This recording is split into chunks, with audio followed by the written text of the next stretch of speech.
presentation of Fox Sports. We are Fox. We are St. Louis.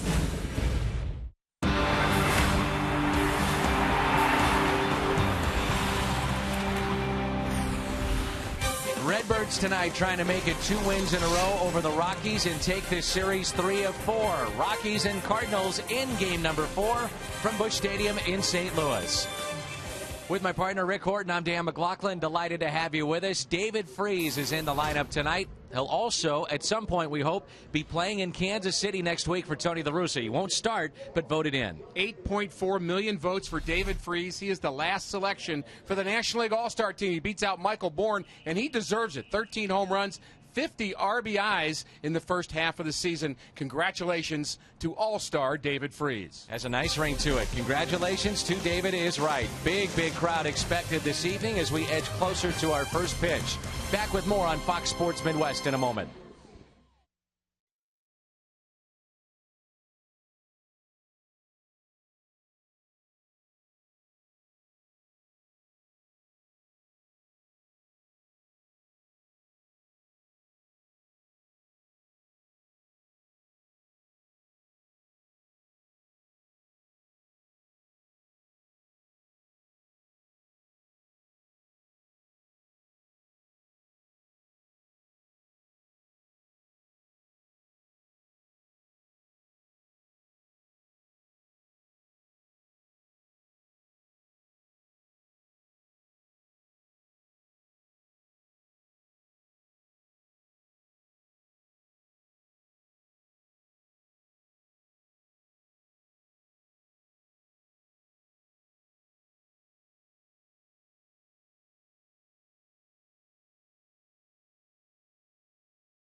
Max effort.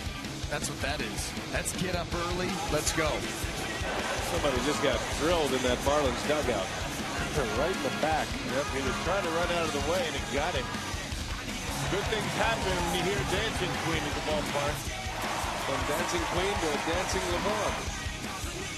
Camera guy make it. Oh, my goodness. Nicely done.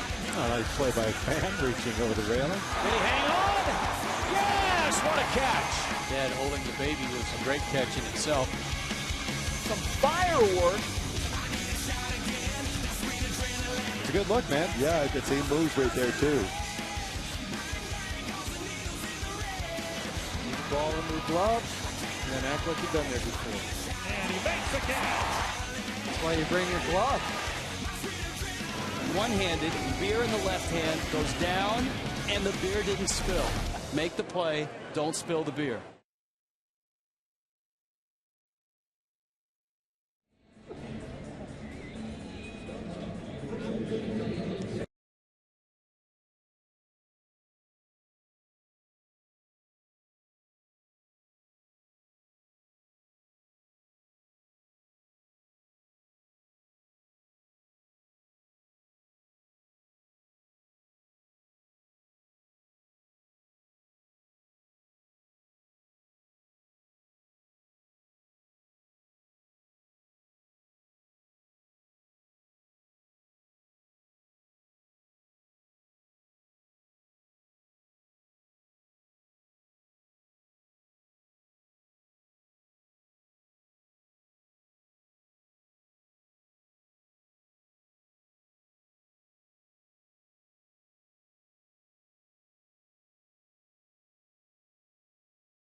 July 10th, 6:30 here locally on Channel 2. There are some first-time All-Stars that are pitchers in the National League. One of those pitching tonight for St. Louis. First full year of starting. That's Lance Lynn. You see his record. It's 10-4. He won his 10th game just minutes after R.A. Dickey won his 10th game. And speaking of the great story that is R.A. Dickey, he's clearly the front runner for the National League Cy Young at this point of the season. 7-0 in his last 8 starts with a .86 ERA. It's been an outstanding year. Not to mention, he's 37. How about a young fireballer? That's Aroldis Chapman. He makes his first All-Star team. Through June 6th, he had a 0 ERA, 24 consecutive appearances without allowing a run. He is headed to the Midsummer Classic. The first pick in 2009. Overall, that was Steven Strasburg. From that first pick to Tommy John, now a ticket to Kansas City, leads the league in strikeouts with 122. He hasn't even reached the 100 innings pitched mark just yet. Wade Miley wasn't even supposed to make the starting rotation for Arizona.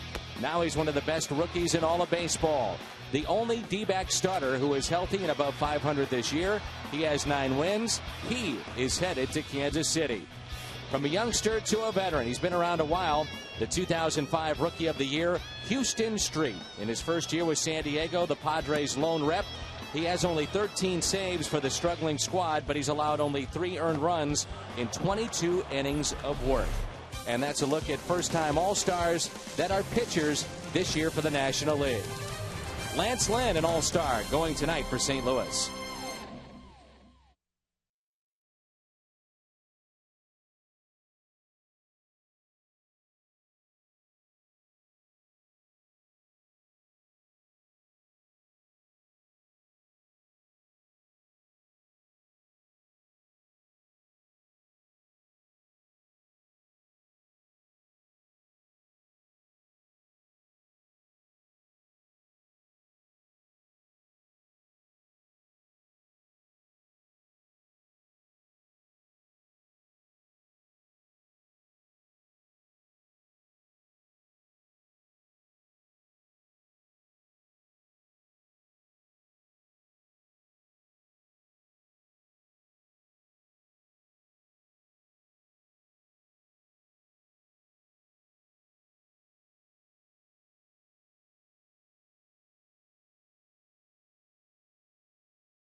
at Busch. The first game featured some early fireworks from Alan Craig.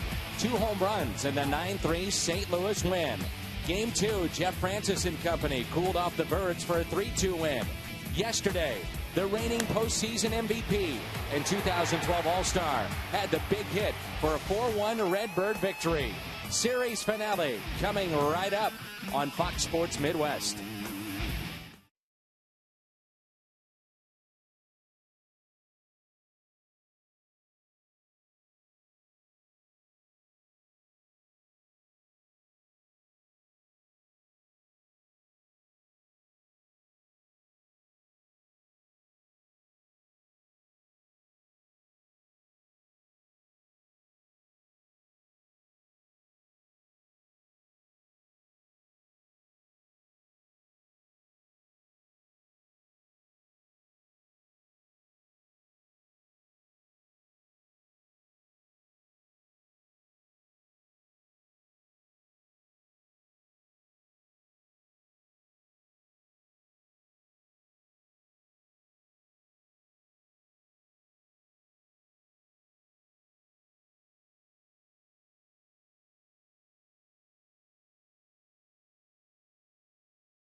Brought to you by Budweiser. Great times are waiting. Grab some buds.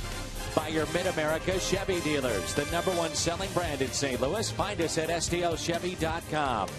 By Dobbs Tire and Auto Centers, #1 for quality tires and expert auto service. And by Steak and Shake, just no equal. Beautiful view of downtown St. Louis, and there's a look at a brand new All-Star. What a feeling for David Freese. Yeah, congratulations to David. Well deserved. Many people voted for David online and via Twitter for the first time this year, and very excited that he's going to be able to join his teammates for Carl, Beltran, Lynn, and Molina at the All-Star game. And Rick, you're forgetting about all the Cardinal representation with the coaches as well. It's going to have a Cardinal feel to it. And if you think about those 5 All-Stars, not mentioning the coach and the former manager, but if you knew there were 5 All-Stars and their names weren't Berkman, Holliday, Carpenter, and Wainwright, amazing. If you'd have been thinking about that coming out of spring training, you'd have been surprised. And there's one of the Cardinal All-Stars taking the field. Lance Lynn will be starting here tonight. A look at the lineup that he'll face tonight, presented by Southwest Airlines. Fowler, Scutaro, and Gonzalez. Then CUDDYER, Colvin, Pacheco, the rookie, Rosario, Herrera, and Friedrich. That's brought to you by Southwest Airlines, and it's Lance Lynn. He wasn't sure he was going to make the team. Not only has he made the team, he's in the starting rotation, and he has a ticket to Kansas City on Tuesday night. Last 3 outings have not been as good. His ERA has jumped a little over a run per game in those last 3 outings. He's lost 2 of them and had a no decision, and really his big struggles have come in the first inning. The good news for Lance Lynn is we really haven't seen any diminished velocity, diminished stuff. It's just a matter of not making pitches as he was doing earlier in the season. Lynn finishing up his warm-up tosses. We take a look at the Cardinals defensively. We saw John Jay with a tremendous play in center yesterday. Matt Carpenter, that's right. He is starting at second base. He's never done that in his professional career. Molina behind the plate. This is presented by Dobbs. And Matt Carpenter, according to Jim Hayes, has not played second base since he was 13. Interesting place to learn how to play second base at the big league level in a game your team certainly wants to win. I know that Mike Matheny and the Cardinals would feel like a split against the Rockies, as poorly as they've been playing, wouldn't be good enough. The Cardinals should and need to win this game here today, and that's a bit of a risk for Mike Matheny, sending out Carpenter to play second base. He just wants his bat in the lineup, evidently. Jim Tracy, 4th year in Colorado. Let's recap this series and what's taken place thus far. A 4-game set, so tonight game number 4. With runners in scoring position, the Cardinals only 3 for 25, and yet they have a chance to win this series 3 out of 4. The Rockies are 5 for 18. That's a little bit better, but a number of those opportunities were misses with the bases loaded for Colorado. So they've stranded a lot of runners. Cardinals have 5 stolen bases to the Rockies 0. And really, the Cardinals bullpen has started to get a bit better. We'll be watching that tonight. Here's Dexter Fowler, the switch hitter. Pretty good pop from that leadoff spot with 10 home runs, 8 coming from this side of the plate. Hitless in this series. And really a bounce back season of a full season for Fowler. Last 2 years he's had stints at AAA and demotion. They feel, though, he's putting it all together, dealing with a sore hip in this series and getting a start tonight. 0 for his last 7, but he's an exciting player. He leads the National League with 9 triples. Game time temperature 102, just like it was on the 4th of July. The 0-1 pitch, Fowler pops it foul and out of play. Temperatures have been record numbers throughout the Midwest and here in St. Louis. Yesterday, the hottest start time of a game since 1988. And yet there were over 42,000 here last night. It's amazing. Another nice crowd here tonight. Tell me about the stuff of Lance Lynn. What have you thought here in the last month or so? Well, I don't think his stuff has diminished, as I mentioned, but what I like about him when you look at his full body of work is the way he pitches up and down in the strike zone with his fastball. And there he goes up. He's able to elevate with kind of a riding fastball, but he can also sink it at the knees. I think that just gives him an extra weapon. Should be interesting to see how Tony La Russa will use him in the All-Star game. Very well could use him as your setup man in the 8th inning. We know he can do that.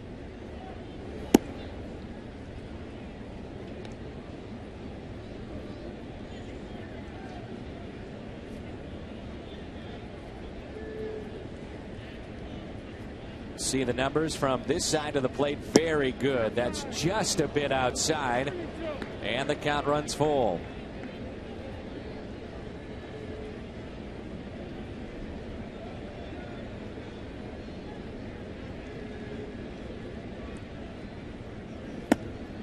Leadoff walk. One thing Fowler can do as well is run. Great speed. Lynn's control has been very good all season long. A leadoff walk. Again, a little trouble here in the first inning. You have the sense if he can get through and breeze through the first couple of innings, maybe he'll settle back into the Lance Lynn that we saw the first couple of months. And not the start he envisioned. Clearly, Fowler 7 stolen bases in 8 attempts. Lynn was so aggressive early in counts, and as you talked about, Rick, he would dominate with his fastball and locating that fastball.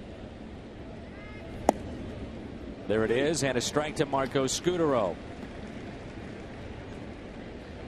Part of the Clayton Mortensen deal that brought Scutaro to Colorado. Clayton Mortensen, a former Cardinal farmhand, now with the Boston Red Sox.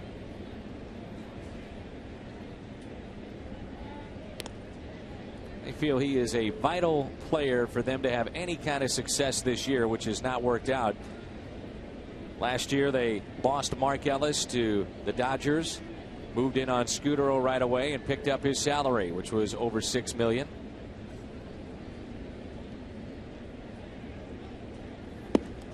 The throw down to first, safe.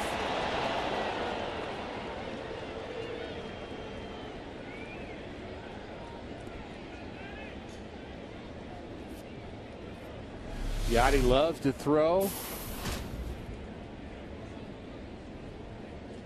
Close play at the bag. Alan Craig applying the tag just a bit late. You think about the pressure on Matt Carpenter right here, playing out of position at second base. You've got a stolen base threat at first, double play potential, all the different things that he has to think about pitch after pitch tonight.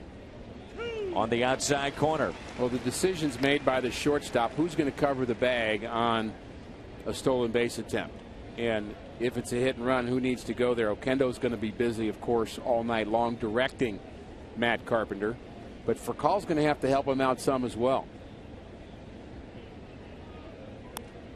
There's an off-speed pitch and fouled away by SCUTARO. Very tough to strike out. Fourth toughest in the National League. Jose Oquendo working with Matt Carpenter. We noticed earlier this week he was taking ground balls at second base, and many times you see guys out of position just taking ground balls just to break up the monotony that is a Major League Baseball season. Didn't think anything of it. Well, he told us in the pregame show that the balls hit to the right side of the infield. He basically said, hey, ground ball's a ground ball, but it's the double plays, it's the positioning, it's the relays, all the other things that come into playing second base well and effectively, that's going to be a bit of a stretch for him.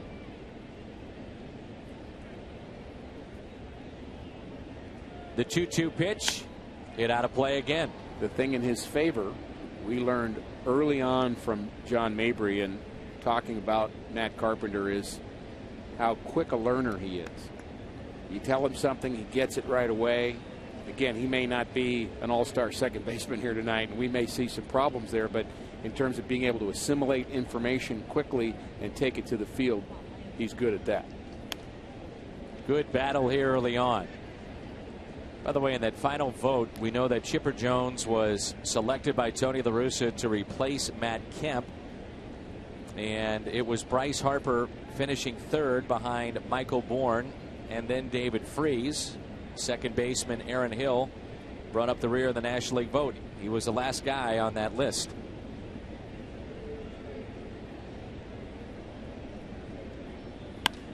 Here's a fly ball out to right. Beltran is there and makes the catch.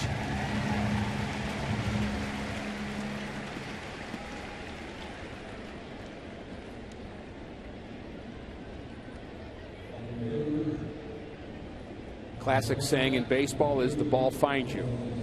So if you're Jose Oquendo, you know you're going to put somebody out there that's not accustomed to playing that position. Sooner or later, the ball will find you. You can't hide. Yeah. We've seen that in this series, too, even with a guy like SCUTARO, who's very sure-handed. And he threw one away and then had a ground ball right at him after that. Carlos Gonzalez looks at a strike. See Lance Lynn. He's got good movement with that fastball. And he's not quite all the way over the top 3/4, and he gets a little tail on that fastball, too. If he gets a little lower than 3/4 is where he has his problems and comes on the side of the ball. We see it with his breaking pitch especially. Another throw down at first. Oh, no. Craig can't believe it, and neither can we. He looked to be out.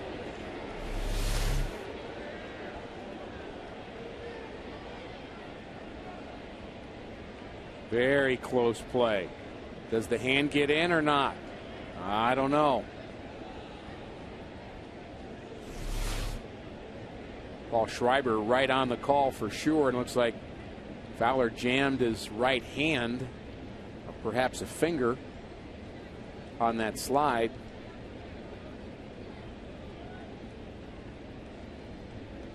He's had a few injuries he's dealt with in the last couple of weeks. Rib cage, shoulder was sore for a while.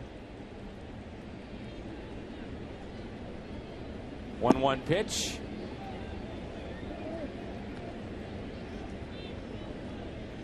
Mentioned that the first innings have been a problem lately. 12 runs allowed at first inning, 16 starts, 7 in the last 3. Little bigger lead this time. 2 balls and 1 strike. He's not running.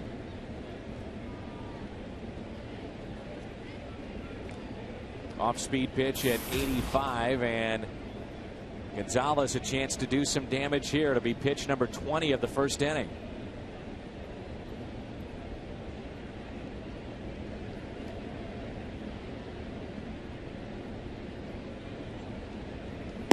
He walked him. Second walk in the inning.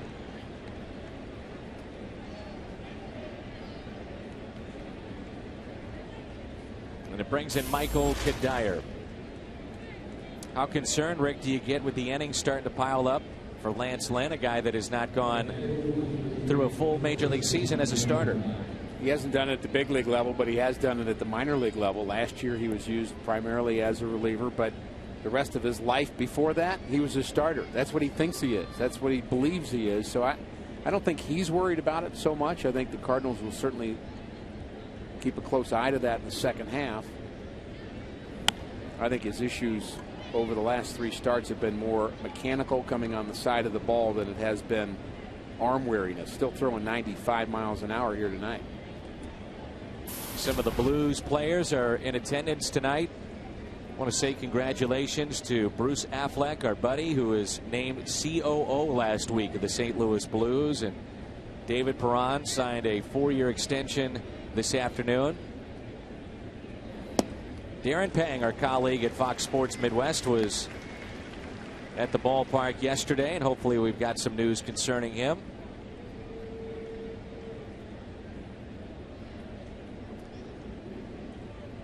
Runners at first and second, nothing into the count. Bruce, one of those real good people in our community, and the new COO of the Blues.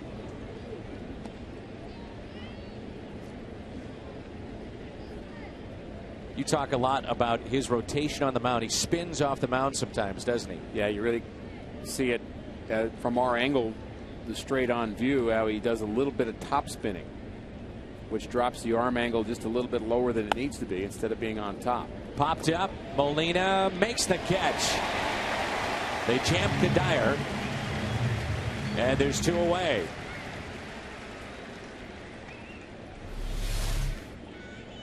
Goal is to go straight at the plate, not spin too much off towards the first base side. It gets in on the hands of CUDDYER, who's been a very dangerous hitter. That's a big out right there. CUDDYER, 49 RBIs on the season, has been pretty clutch. Tyler Colvin batting .302, 10 homers. He's driven in 35. 3 hits in this series, and 2 of the 3 have been home runs. The game that they won 3-2, it was his lone shot 3-run homer that was the difference. Here's pitch number 25 of the inning by Lance Lynn.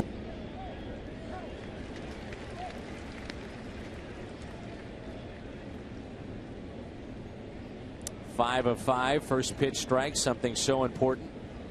I know you mentioned that to Dan O'Dowd about your time with the Indians. An important pitch. How about a first pitch strike? First pitch strikes help. Of course, you want to get the second and the third as well. Yeah, that helps too.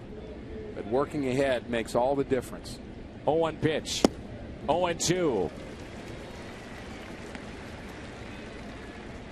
Lance, a very quiet guy, born and raised in Indiana. He made 2 stops at a major league park before arriving in the big leagues right here in St. Louis. He grew up a Cardinals fan, and he said, next week I can't wait to possibly have the chance to meet Derek Jeter. Kid that grew up in Indiana, favorite player, Derek Jeter. 0-2 pitch. Got him. Strikeout for Lance Lynn. He strands 2, no damage done.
his fingers.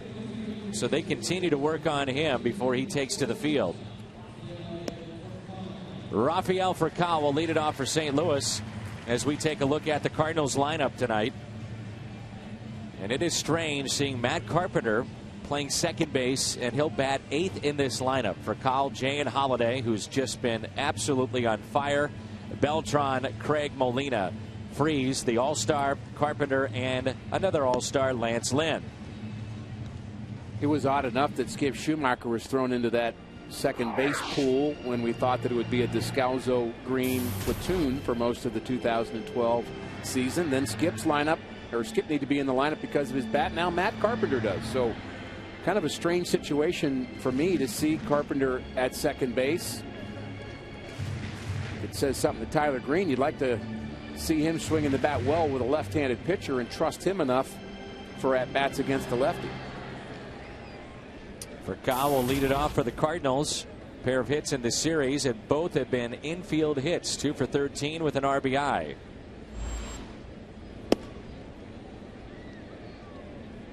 David Freese was just on the big board thanking fans for heading to Cardinals.com and voting him onto the All-Star team. He said it's not the easiest way to get on, but this day and age, that's how you do it. Also with a Twitter vote. And our understanding is the Blues players, along with his Cardinal teammates, got together and did a lot of David Freese voting on Twitter. So thanks to the Blues. It's fun to see that these guys always get together and root each other on. Mike Matheny's daughter, by the way, is a hockey player headed to Ohio State, a Michigan man that is going to see his daughter play hockey at Ohio State. 1-2 pitch to Furcal. Off speed pitch and a base hit.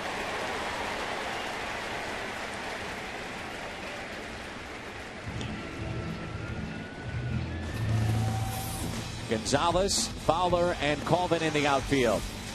Pacheco, Herrera on the left side of the infield. Scutaro and CUDDYER on the right side. And it's Rosario behind the plate. That's presented by Dobbs. Friedrich, the left-hander, had a very good month of April. In fact, he had over 10 strikeouts in his second major league start against the Giants. But his last 4 outings have not been very good. He's lost 4 straight decisions. Does have good control, however. Jay drops down the bunt. Moving up on the play, it's Furcal. Is there a hotter player right now on the planet other than Matt Holliday? I don't think so. It's been unbelievable. He's hitting over 500 since the midpoint of June. Pair of home runs in this series. He's so locked in. He's hitting the ball everywhere. He's hitting the ball down the line, in the gap, home runs. Even when he's jammed, he finds a way to flare it into the outfield somewhere. So he's just got it all working right now, and it comes from seeing the ball well. That's where it starts. Seeing the ball out of the hand of the pitcher. That's what Furcal did on that ball he drove back up the middle. I've asked Al about this. I'll ask you. Who does he remind you of a player that you played with or against your era that had the violent swing that Matt Holliday has with the strength to go with it? Boy, I'd have to think about that. Andre Dawson had a violent swing, but it was a shorter swing. Yeah. He had a short swing, but he swung very, very hard, and it was scary to face. He's the scariest guy you pitch to because he was always trying to line the ball up the middle, too. And he had very good plate coverage. He could hit the ball down, just like Holliday can. But he did not have as long, I wouldn't say a long swing, but he had a different swing for sure than Holliday. But it was violent. Here's the 0-1 pitch. On its way.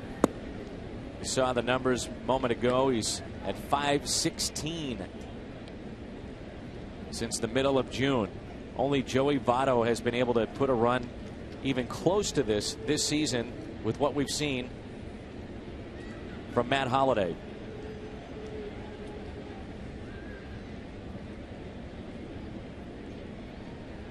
One pitch.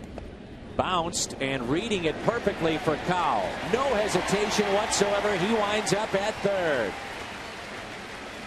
I think he saw that pitch on the way was going to be in the dirt. That's what the Cardinals teach. If the ball's going to be in the dirt, the assumption is very rarely is a catcher going to field it cleanly. There's a secondary lead and very good jump by Furcal. But the assumption is they're not going to be able to pick it and throw you out all in one motion. Most times you'll be safe and worth the gamble for sure. 2-1 pitch to Matt Holliday. Hits a rocket to short. Furcal will score. It's an RBI. Number 55 for Holliday. Well, you like that small ball where the speed and the bunt both come into play. And also the 41st wild pitch of the year for the Rockies. By far, I mean by far the most in the National League. Part of the reason why their pitching staff has the highest ERA in all of baseball. It brings in Carlos Beltran. 2 outs, nobody on. Beltran is 1 for 9 in this series. And that's a base hit out to left center field. Gonzalez over to get it. With his arm, you're going nowhere.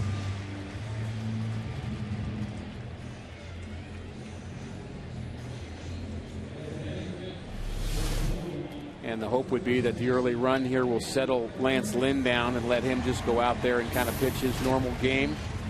Beltran, the nice, smooth, easy swing. You see how he centered that on the barrel of the bat. Ball just jumps off his bat. Alan Craig. You would have to think that Mike Matheny maybe flirted with the idea of Craig at second, Carpenter at first. As a matter of fact, the Rockies saw Alan Craig last year playing second base. He did that 9 times.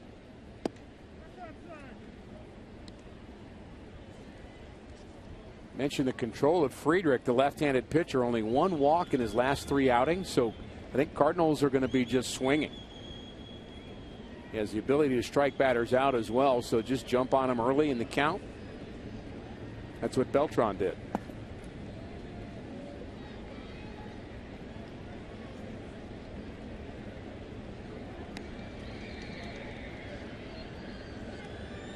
Two balls and no strikes.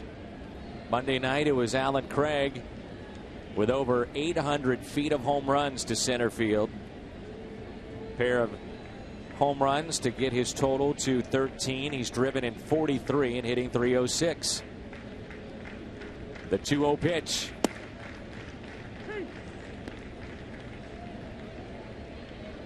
Mike Everett calling balls and strikes. Paul Schreiber at first. Tim Welke's the crew chief at second. Alan Porter, who was behind the plate last night, down at third.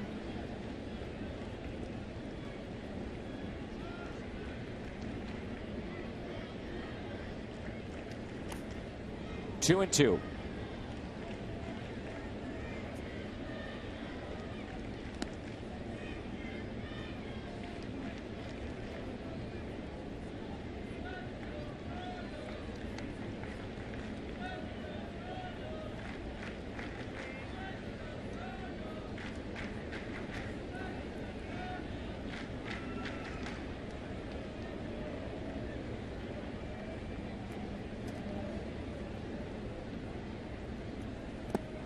Check swing, and he did go. It's a strikeout of Craig, and the first of the night for the lefty. Matt Holliday, the RBI, 1-0 after an inning of play.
will continue tomorrow. A look at the 2000 team tomorrow at 6:30. Toyota Cardinals Live on Fox Sports Midwest.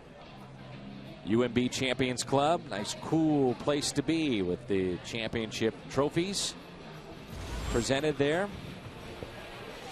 That is the place to be on a hot night as Holiday has given the Cardinals a lead. Pacheco, Rosario, and Herrera for the Rockies, and that's taken for a ball outside. Pacheco, a rookie, hitting .301, does have 1 home run and 16 driven in. For COL charging, and he makes the play.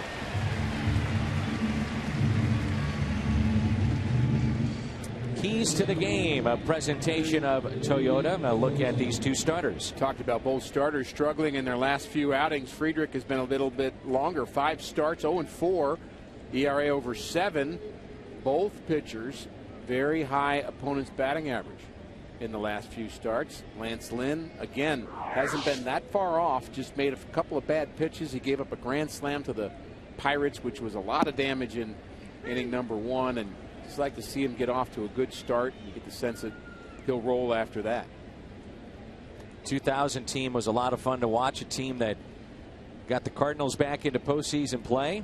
Started a string of 3 that made it into the postseason. Carpenter can't come up with it. It's a base hit into right. Rosario is aboard. 1 out hit, and it brings in the switch hitting Herrera. Well, if you want to call that a chance, that's his first chance, but it really isn't much of one. This ball hit really hard, and he's just diving at this point, and if he makes that play, that would be some first play as a second baseman. Lays out, and obviously would have been a spectacular play if it worked, so you can't really judge him on that. But sooner or later, he's going to get some opportunities here tonight. Strike 1. And I'm sure, Dan, he's looking for that first routine 1 hopper. I mean, just not a 1.5 hopper. I mean, just a nice, easy 1 hopper. Make things a little easier for him. Here's a situation, too, where you have potential of another double play, and he's been dealing with the scenarios all night long this far, where with every pitch, you're moving in, you're moving out, you're moving to one side, moving to the other, who's covering second, stolen base, all those things. And a lot of head turns to his right to communicate with Rafael Furcal. We've seen that already.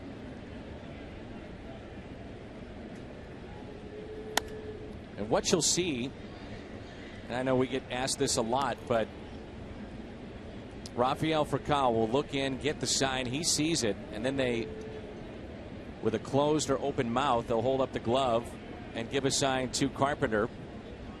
Who's covering, the pitch, where it may be, all those things come into play. And that comes from the shortstop, and there it goes.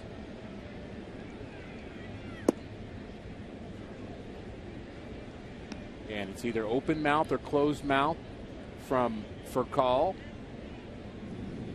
to tell Carpenter what his responsibility is. Jose Oquendo also eagle eye. You got a lot of eyes on you when you play second base for the first time. Everybody's watching you. Slice down the left field line and out of play.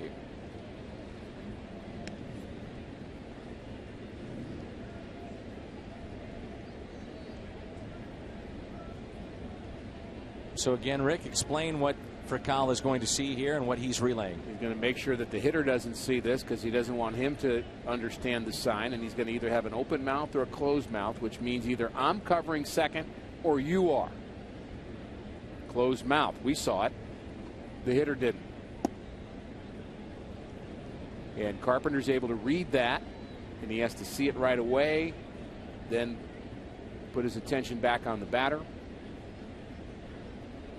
And primarily for hit and run situations, somebody has to cover. The other infielder's going to leave a vacant spot. 2-2, a hit out of play.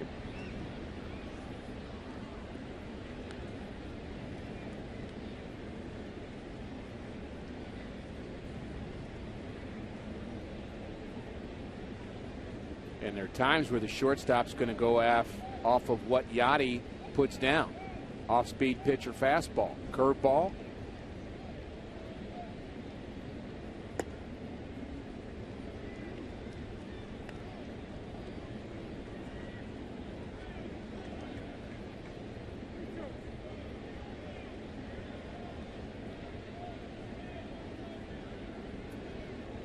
See if they want to do any running here with the count full. Off with a pitch, and that's hit out to deep right. Beltran is back. He'll look up, and it's off the wall. Carlos plays it perfectly. It's cut off by Carpenter. It's a double for Herrera. Ball stays in the ballpark, and you have the pitcher coming up, so a chance for LYNN to get out of this. Not much of a break for Rosario, the runner at first base. I think he thought that ball was not going to get over the head of Beltran. I'm not sure he would have scored anyway. But with the pitcher coming up, might have been worth the effort. Here's the break. He kind of stops, and he's not really sure. But by this point, that ball's 20 feet over the head of Beltran. Just didn't read it well. And running on the pitch, he could have been halfway to third and could have scored. Corners are in. Runners at second and third, one down. Again, another first pitch strike, but we're not seeing Lance Lynn put these hitters away. 8 of 9. First time through the lineup, first pitch strikes.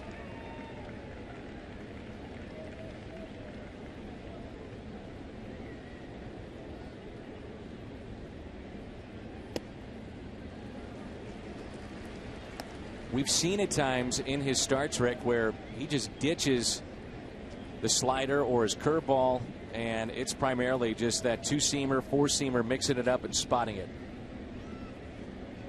I'd like to see the four-seamer here, but I'd also like to see the Cardinals infield charge in.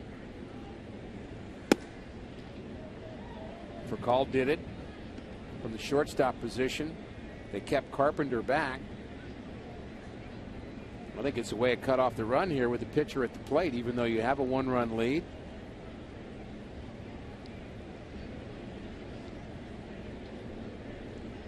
One-two pitch. Got him. Strikeout. Second of the night for Lance Lynn.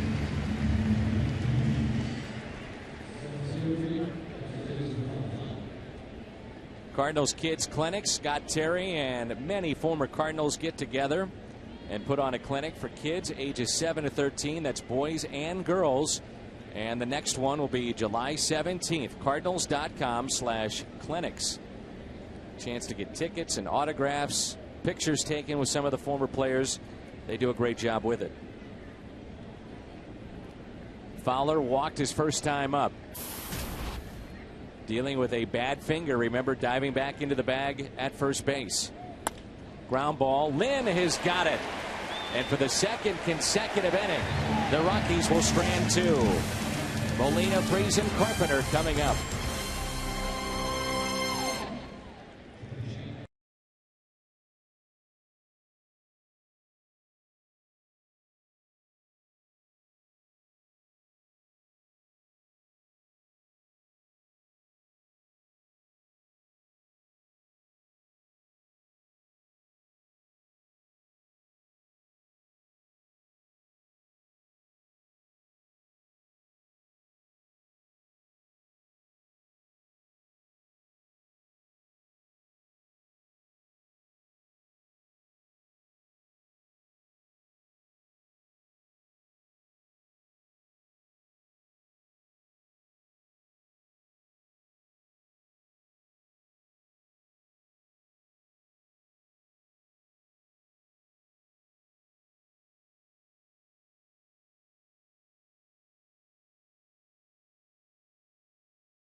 inning.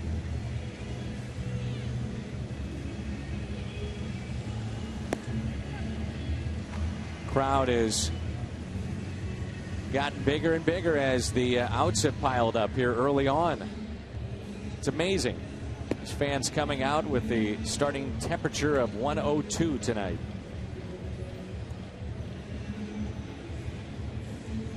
Cardinals will welcome in Miami tomorrow night. It's the ring giveaway, replica ring giveaway, the second of the season.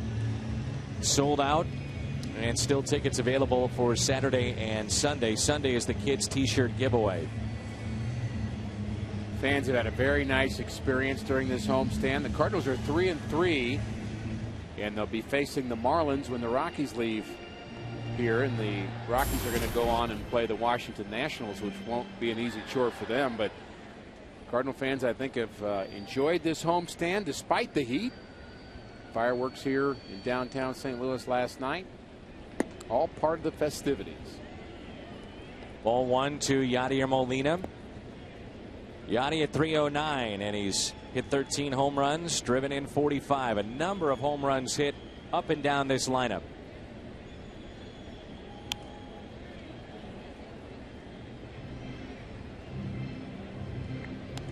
David Freese on deck, and then Matt Carpenter.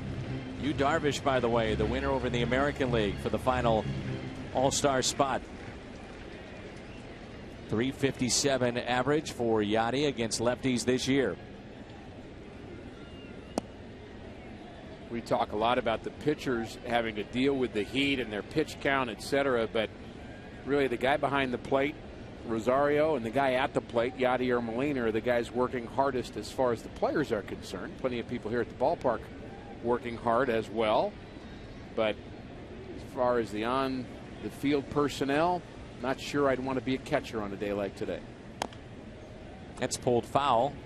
If you need to hydrate, go see Adam Wainwright. He's got peanut butter and jelly sandwiches ready for you. How about that? The things you learn on our pregame show. Apparently, Adam likes to refuel with PBJ, and the days that he pitches, it's strawberry jelly. Grape on the other days. That's right. And it helped him, he said, yesterday.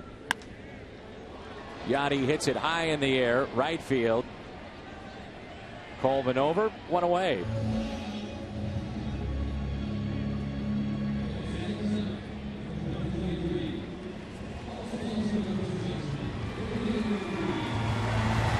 Players with 10 or more home runs this season. Both these teams scoring runs and home runs, and really average collectively. That's not a problem. 5 guys that are on pace to have 20 or more for each team. The only 2 teams in the National League. There are plenty in the American League that have 5 or more with 10+ home runs. The Cardinals really leading the way in the National League in the power department. David picked up RBIs 49 and 50 late in the ball game last night. That's what most teams had tried to do with him and Holiday. A lot of them busting them in. But more and more lately, we've seen pitches go outside. And if that's the case, we know what David Freese can do there. There they set up outside again. Misses their spot. Most big league hitters, you can't really stay one way with them for very long anyway, because they're going to start to figure out what the league's trying to do to them. They're going to make an adjustment, maybe move off the plate, maybe open up a bit more. Freese hits it hard to second, knocked down by SCUTARO. And with the ball hit that hard, Rick, that's all you have to do. Knock it down and you've got time. There's been some skittish play defensively by the Rockies in this series, too. They are not really showing to be a very good defensive team this year. They miss Tulowitzki big time at the shortstop position. 14th in the National League in team defense. 11 and 21 with Tulowitzki out of the lineup. And you see Colorado with 63 errors, one back of San Francisco for most in the National League.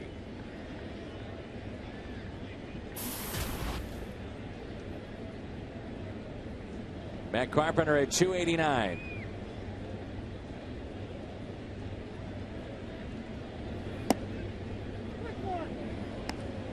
You worry about the psyche of players, and Tyler Green, Descalso, Schumacher, they all come into the clubhouse and they see that Carpenter is playing at second base. 1-1 pitch. Breaks his bat, little floater, and a base hit.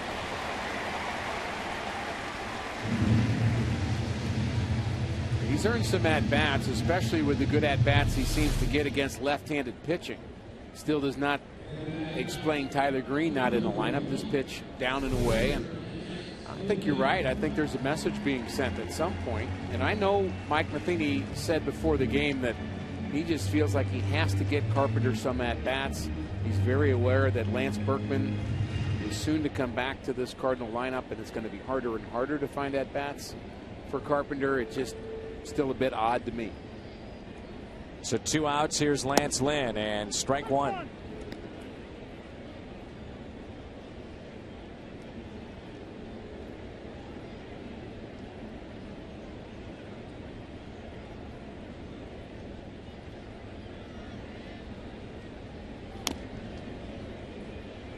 That one caught the catcher.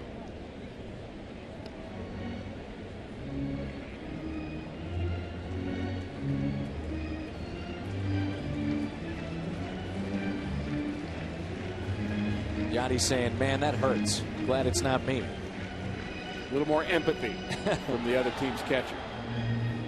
You have sympathy from others, but empathy from the catcher. That's right.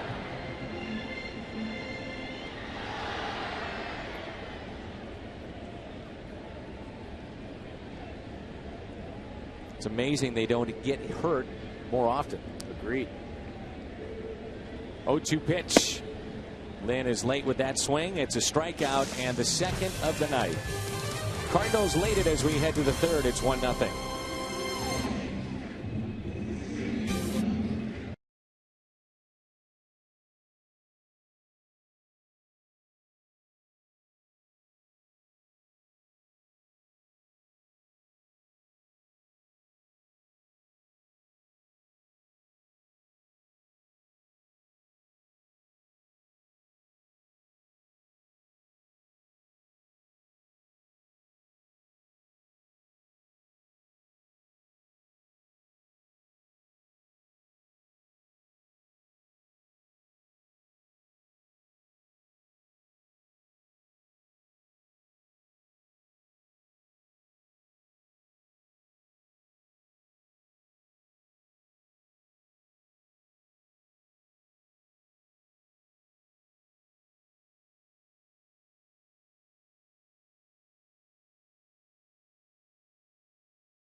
Cardinals baseball on Fox Sports Midwest is brought to you by the new wireless receiver from AT&T Uverse. Visit att.com/freeyourtv.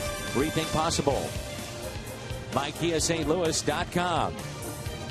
And right now at Jack in the Box, you can try the new Chipotle Chicken Club Combo for just $4.99 plus tax. 1-0 lead as we move to the top of the third here at Busch Stadium in St. Louis.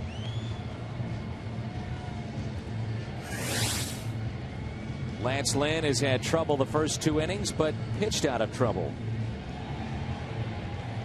You and I both noticed in his last inning that he just looks a little bit less compact than he did early in the season. And it's a very fine line for a pitcher to be kind of loose and flexible in his delivery and wanting to let the ball go. But there's a part of your mechanics where everything just kind of comes together smoothly, and he's just a little bit off, I would say, and you see the top spinning as a result, and you really want to see the back shoulder replace the front shoulder. You don't want to see them spin. You want to see them almost going downhill towards the plate. That was a little bit better. And again, it's a fine line. It's a feel thing. And nobody can help Lance with that better than Lance can.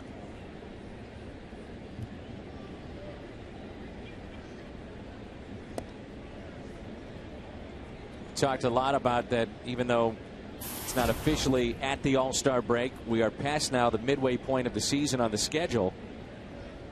You start thinking about MVP and Cy Young awards once you get into August and September. So take a look at the first half and who might be that MVP. We've talked about Molina being in the conversation. I think at this point, though, most would give the nod to Joey Votto of the Reds. We saw Andrew McCutchen over the weekend. He's having a tremendous season. He'll be in that conversation. Cardinal right fielder should be in that conversation. Beltran's numbers are outstanding. Second in the league in home runs, first in RBIs.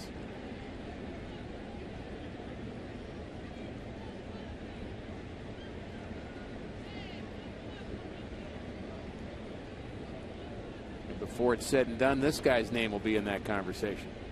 Carlos Gonzalez. He is batting .363 against right-handed pitching this year. So many times your team has to win for the individual award to go to a guy like Carlos Gonzalez. And if that doesn't happen, then you have to have a monumental season. It's been done before, a number of times. But statistically, you have to be in another league than the rest of the National League. Big debate on that particular subject about whether or not it's the best player in the league or the most valuable player for a good team. You can kind of go both ways with it. I would say it's evolved over time to be an award given to a player on a team that wins. 0-2 pitch to Gonzalez. I preferred to give it to, or think that the most valuable player in the league is the guy that is the league's best player. That's my personal stance, but many disagree about that. 1 ball and 2 strikes and a swing and a miss. It's a strikeout number 3 tonight for Lance Lynn.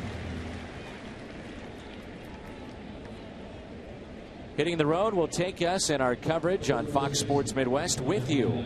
Cardinals baseball can be seen on any of your devices in HD quality. More details at MLB.tv, where baseball is everywhere.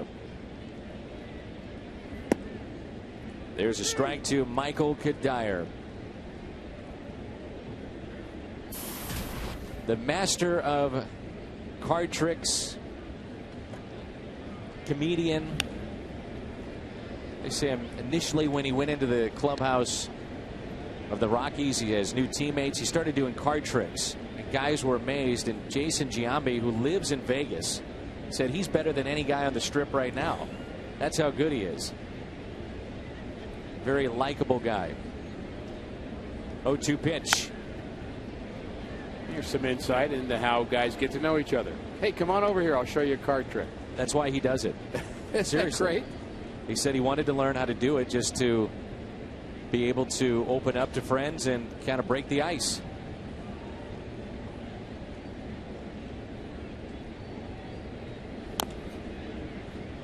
Baseball players become close friends with people who were strangers months earlier just by playing baseball together for 6 months. It's just what happens.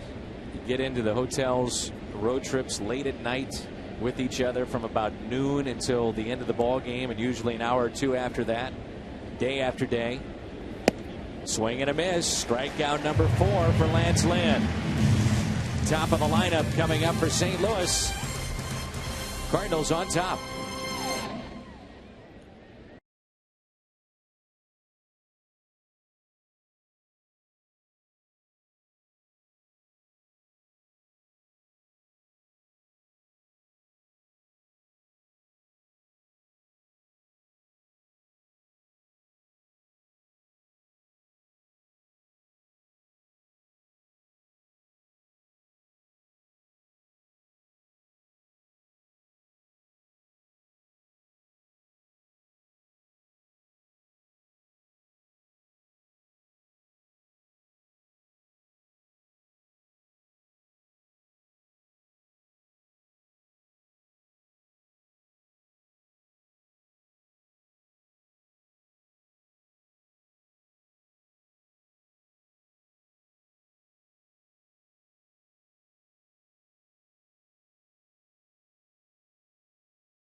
Their youth can reach their full potential. If you'd like to find out more, greatfutures.org/Fox Sports. 1-0 Cardinals. The Pirates are trying to reach their full potential. They are leading the Astros again today. The Astros have lost 7 straight games, I believe, and have yet to score, and they're in the 8th inning against the Pirates. You think about the second half and where your team has a chance to really do damage, and Houston would be one of those teams. Chicago, another team, who knows what they may do by the trade deadline. But really, it's such a long season that a team can look completely different after that trade deadline. No question. And you look around baseball, and there's not a division that's any further than 5 games out. That's the American League East. That's the biggest separation right now. The Yankees leading Baltimore, but Tampa Bay, Boston, Toronto are not very far behind in that division. So a lot of divisions with 4 or 5 teams in it, and that's the way it should be. Fraccal bounces one towards second. SCUTARO, he makes the play. And Fraccal, who has scored the lone run tonight, is 1 for 2. A look at the top of the heap. Division leaders, Washington, Pittsburgh, and the Dodgers. Washington, many teams were looking at their pitching and said they're going to be tough to beat, and they have been. Pittsburgh back to where they were just about a year ago. Can they find themselves a little bit more help, both pitching and with their offense? And then the Dodgers. All 3 of those teams were kind of maybes. Washington, you knew they'd be better, and then the Pirates, you thought, well, just maybe. And even the Dodgers, there were a lot of folks that thought the Dodgers may go south for a while with their ownership issues before they headed back towards the top, even though they had Ethier and Kemp, 2 of the best players in the league, and a couple of good pitchers too, particularly Kershaw. They will get those 2 back as well, Ethier and Kemp, before it's over. But the thought that they would be leading the division, I'm not sure people would have picked them. Most people would have picked them ahead of the Giants or Arizona. I agree. Arizona, to me, is probably the biggest disappointment out west. And then you look at the Central Division, and Pittsburgh is back where they were a year ago, right around first place. And then in the final 62 games, they fell apart. They picked up Ludwig, Derek Lee, and again, Rick, they're looking for an outfielder and a first baseman. But Andrew McCutchen, as I mentioned moments ago, has been an MVP candidate. Friedrich has settled down, had a good second inning. Cardinals got to him in the first inning. Wild pitch on his behalf, really a big problem for him in that first inning. That sent Fraccal from second to third. He scored on the Holiday ground ball, but he's been pretty good since then. Throws right over the top. And generally, when you throw over the top, you don't get as much movement. You're more of a riding fastball guy than you are a sinking fastball guy. But you can see how he would be a little deceptive with his delivery.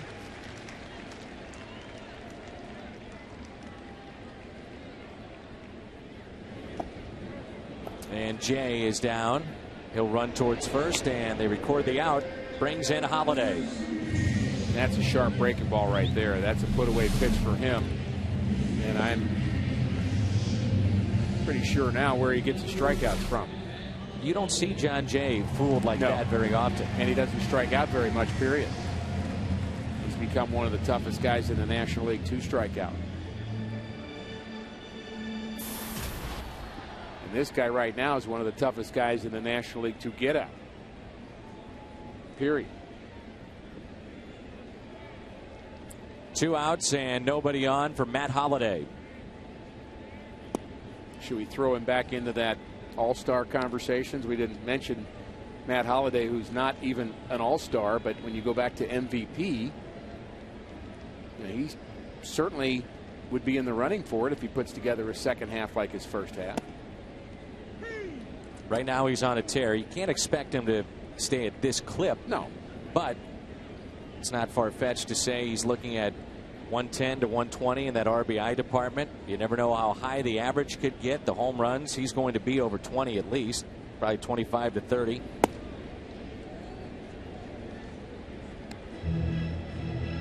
been a trade that has worked out for St. Louis quite well. Been very consistent as a Cardinal. Maybe not from game to game, but certainly the first half of each of his seasons with the Cardinals, the numbers have been outstanding. 2010 over 300, the home runs last 3 years. Very productive with RBIs, and that's consistent. Now, he's not, again, consistent from day to day. He has bad stretches, but cumulatively, he just always finds a way to put up the numbers. The 2-2 pitch to Matt Holliday. They want to go inside. It is spot, and Holliday is down on strikes. He didn't like it. Back-to-back Ks for the lefty, and 4 on the night.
Visit Mo.com to start planning your next Missouri getaway. Here's Crown Center in Kansas City. The Crown Center in KC contains more than 60 shops and restaurants. I'm sure many of you are heading there for the All-Star game in KC. If you'd like to find out more about Crown Center, visit Mo.com. Visit Mo.com. Our buddy Ryan Peacock is with us, and happy birthday to Ryan.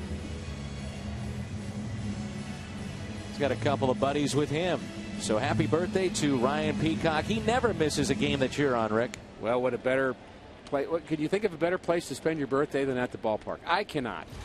It's only 102. Feels pretty comfortable. Yeah, but you know, when you're his age, you don't really worry about temperature. No, you don't. No, not at all. Wherever you may be, we hope you're enjoying Cardinals baseball. And here's Tyler Colvin. 10 home runs. He's driven in 35, and the first pitch is taken low. One of the things that's been very good for the Cardinals, and we will see the bullpen at some point because the pitch count is pretty high already for Lance Lynn at 60. But that bullpen is starting to settle a little bit. When you look at the performance of Salas the other night, the lefties have been very good. It's been much better. Yeah, it's a little bit of a maybe a crazy statement to say the bullpen's been very good in the month of July when it's only July 5th, but it's been a turnaround since then, and the bullpen ERA just .84 over the last 6 games with an ERA or with an opponent's batting average under 200, and you just see them striking guys out. You see them getting ahead. You see them attacking the strike zone, and really every one of them has been consistent the last 4 or 5 days. So a lot of positive signs out of the Cardinal bullpen. Here's a 2-1 pitch. All right, look at that bullpen out there, Rick. When you were pitching at Busch Stadium, yes, before it had been configured, there's nowhere to go. You were there, and you were on the side where basically the post-dispatch tarp is. Exactly. So sitting down the right field line. Exactly. There's nowhere for you to hide. These guys at least can maybe duck under the stands in right field, go cool off, maybe go back to the clubhouse. For you, nowhere to hide on the hot turf of the old Busch Stadium. Still a nice job to have, though. Well, we would find excuses to go to the clubhouse, though. You want a drink, you want some seeds and whatever, and you just go make a 2-inning trip to go get some food or something for guys in the bullpen. And that's about where we'd be, right where that post-dispatch sign is. We actually had very good relationships with a lot of the fans in the first couple of rows. Season ticket holders there? Season ticket holders that were right behind us that would they would make sure folks didn't bother us, which is actually something that's important when you're trying to focus on what you're doing during the game. And Dave Ricketts, of course, was very helpful with that fact as well. But the closer typically wouldn't go out there until about the 7th or 8th inning. So it's just us long guys. So a lot of times you just have 2 or 3 relievers out there for the first few innings. Next day starter, if you're wondering, at the Old Busch Stadium, the way it was configured, where the umpires would come out, was right behind home plate. There was an area that dipped down underneath the seats, and then it would split off to the clubhouses. And the next day starter would be behind home plate with the radar gun and charting pitches. I mean, that's not that long ago, and things have completely changed. Yeah, now somebody is doing that in a room somewhere, and that information is real-time available digitally to pitchers right after a game and before their next start, and a lot more technologically advanced, obviously, than we were in the 80s or before that. But the idea was the starting pitcher, by doing the charting, would learn things and study things about the other hitters that they could bring into their start the following night. 1 ball and 2 strikes on Pacheco. That's a called third strike. And strikeout number 5 for Lance Lynn. Lance Lynn is busy tonight, and he'll be busy tomorrow night with the Ice Mountain signing out at the Busch Bash. And also, Ice Mountain is sponsoring the kids' t-shirt on Sunday. That's this Sunday against the Marlins. Ice cream treats before the game for the kids. Tickets as low as $11. Family Sunday means a free hot dog and soda, and they can run the bases after the game. You are of the belief, as Rosario looks at a strike, that sometimes we maybe give these guys too much information. Sometimes you don't look at your own strengths and pitch to that instead of worrying so much about the opposition. Yeah, there's times where it could be sensory overload. Anybody that's ever swung a golf club knows that you think about 7 things on a swing. That's probably not a good thing. Maybe 1, maybe 2, but you can overthink. Lance Lynn's not overthinking right now. He's just mowing down the Rockies.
Any Cardinal ever been on a streak as hot as the one that Matt Holliday is on right now? Yeah, hold on a minute. I'm finishing my math right now. Dan, let's see. Carry the 3 times 4. Okay, I have the answer. The answer is yes. Stan Musial. He did it in 1953. A guy named Albert, not Schoendienst, but Pujols did it in 2003. These 3 all over 500 And that is represented by 33-plus hits, 4 home runs, 19 RBIs in a 17-game span. So this hot streak for Holiday is right up with the hottest 3 streaks we've ever seen Cardinals have since 1940. It's amazing.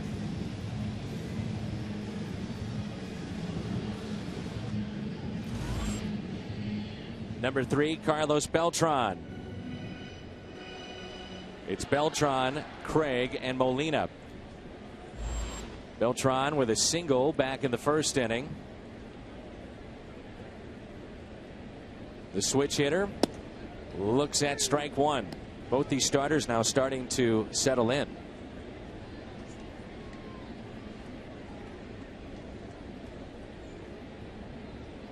Here's the 0-1 pitch. Taken high and outside. Both pitchers have their command, especially, Dan. They have not really had problems with the walk since the first inning. Friedrich doesn't have a walk yet. LYNN had problems in the first inning with a couple of walks, but both pitchers just attacking the strike zone. That's how you do it. And I do like the curveball of his left-hander. That's really his out pitch. It's his put-away pitch. The 2-1 pitch up the middle. Herrera to his left and makes a nice play.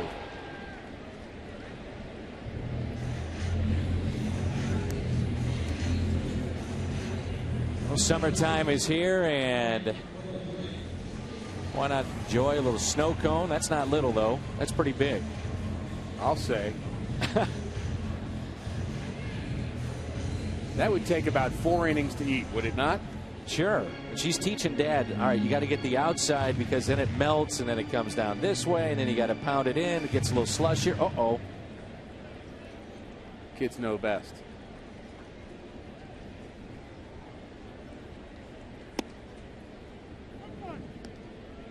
Oh, Dad stole it. I see. Yeah, now you can have some. Yeah, right. Yeah. He got caught, didn't he? Yeah, I got caught. Hey, yeah, sure, it's yours. Uh-huh. Did you see the little girl's reaction? Whoa. I'm on TV and they got my dad. She's going to be scarred for life. 1 ball, 1 strike.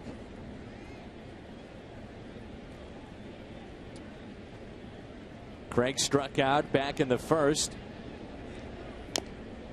Fouls it back.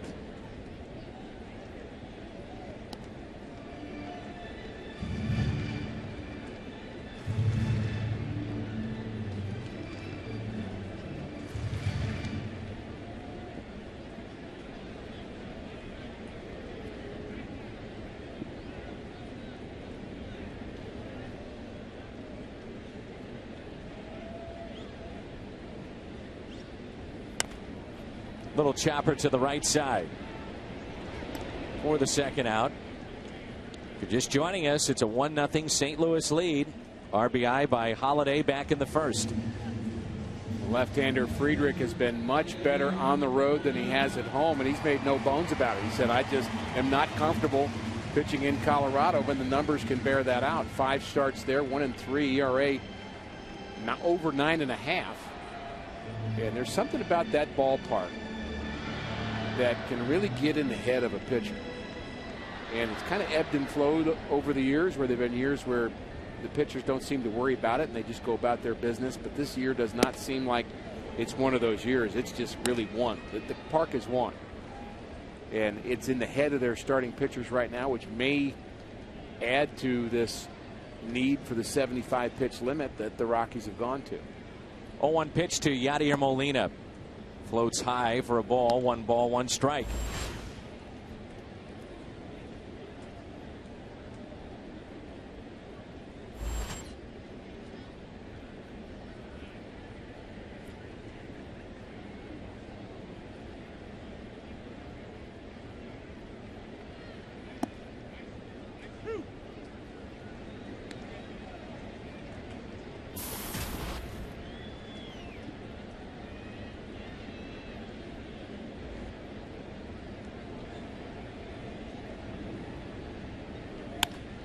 Here's a grounder that's hit to short. Cardinals go in order. 1-0 St. Louis after 4 innings of play in Game 4 between the Rockies and Cardinals.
For COL, LYNN, and Freeze just added hours ago. With more on that, let's check in with Jim Hayes. Jim. Yeah, Mike Matheny gave David Freeze the news that he's an all-star while Freeze and his teammates were in Bible study.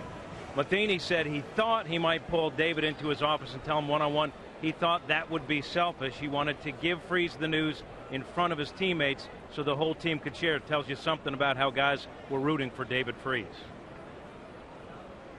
He is as well liked of a player that you'll find on this team. And this is my 15th year involved with the club, about as good a group of people that the Cardinals have assembled off the field. No question, and you just know that when a guy gets an award like that, that's something that they celebrate along with him. Yes, it's David Freeze and a culmination of being a kid wanting to be an all-star, growing up and thinking maybe someday I can be a World Series hero and then an all-star, and now he gets to be both, but his teammates get to celebrate that along with him. Ground out by Herrera. You have a first-time all-star in David Freeze. And Jim, how about that guy, Carlos Beltran? He's done it a number of times, but for him it's so special just to return to Kansas City. Yeah, he said it would be an emotional thing for him to go back and be in the all-star game at this point in his career, where his career started. But the whole team gets behind all these guys. Yadier Molina, a lot of his teammates felt he should start.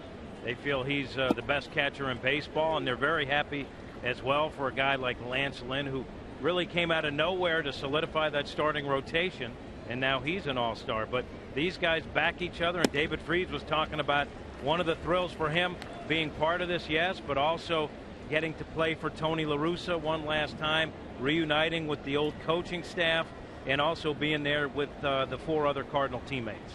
0-2 misses outside. And Jim, I'm going to bring up the point that you just made. Tony La Russa, maybe his final hurrah center stage nationally.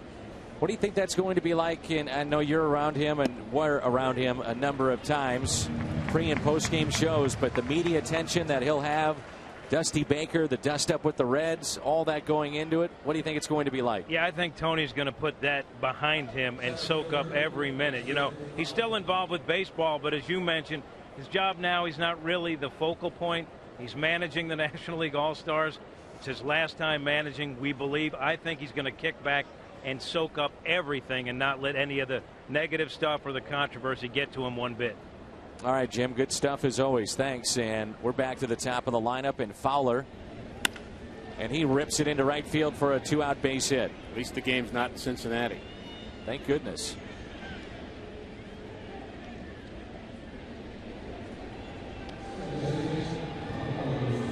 Brings in Marco Scutaro.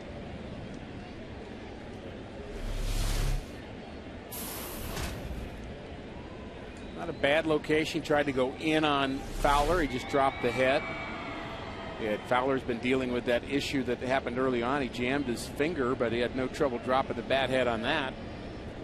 And the reminder that he runs well. So it could be a situation here. We'll try to get himself into scoring position for SCUTARO. 2 outs, runner at first. As a matter of fact, Tony La Russa, one of his roles is to look at times, plays that can be overturned. And they overturned an error in the Miami series on their shortstop Reyes that turned into a base hit for Alan Craig. The final vote on that, Tony La Russa. One of his jobs with Major League Baseball. They bounce a ton of ideas off of Tony and things that come across the commissioner's desk, and Tony's a part of that. And Rick is pumped that Tony will be at the All-Star game wearing that Cardinal uniform. One more time, Cardinal fans get a chance to cheer for and respect Tony La Russa, the job that he did, and really just an award for him and what happened last year. And you know, the winners get the spoils. And if you're Dusty Baker and you look at all the Cardinals that are in the All-Star game, you say, well, you know, win the World Series and you'll do the same thing, which he would do as well. Certainly questions, and I've had my questions about whether or not it's appropriate for a non-uniform person to be managing a game that counts. That's a little problematic for me. Fowler was running on that pitch. But as we've seen in history, that you have a much better chance of winning the World Series if you win the All-Star game. I'm Team Maine as a league. 10% better chance, which is why this game counts. And so he is representing the National League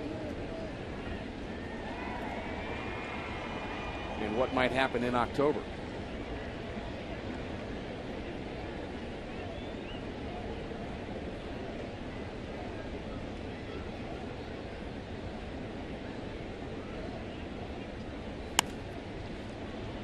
It's out of play.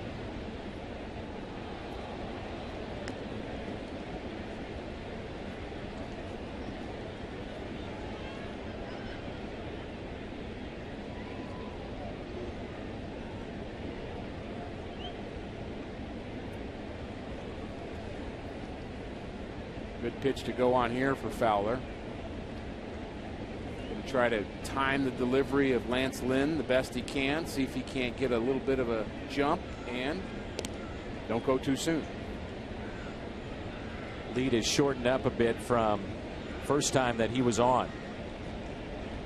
Some guys he's shaking his head as something's not right with his finger. Sometimes guys will shorten up their lead and then take a one-way lead, and it's actually an indication that they're going. In his case, he does seem to be a little bit agitated.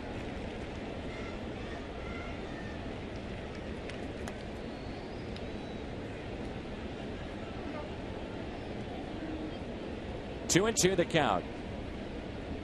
Big gap in left center. Foul tip. Looked like he wanted to go on that and just didn't get a jump, so then kind of stood straight up again and almost frustrated by Lance Lynn. This would be a very big out. You don't want to see Gonzalez come up with 2 runners on. Let him lead off the top of the 6th. Kendo directing the signals to the infield.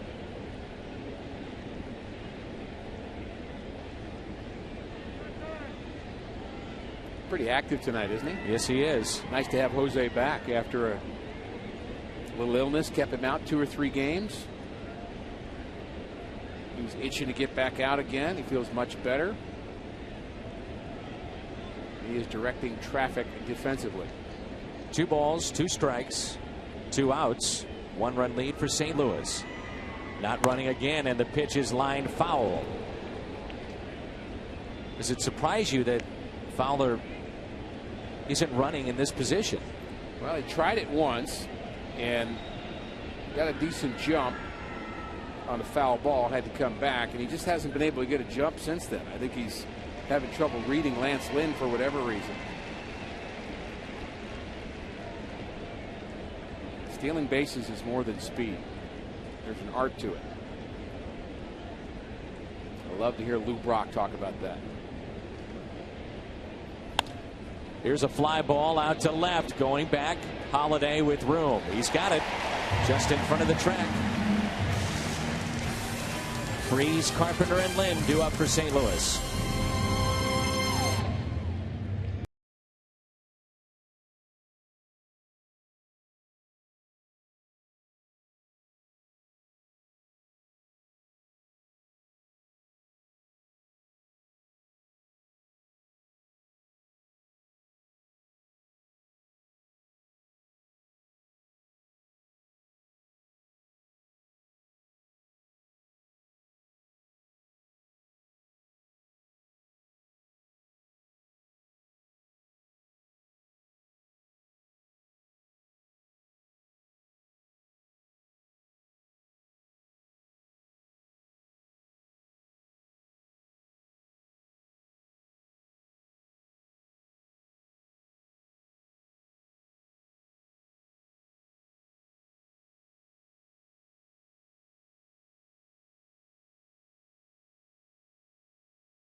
LYNN 2 hours prior to every Friday home game.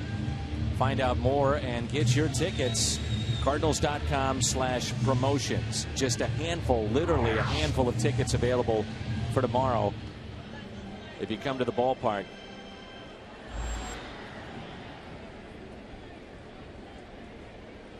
Three hits aside and a one-run St. Louis lead. Curveball floats in there for a strike to David Freese.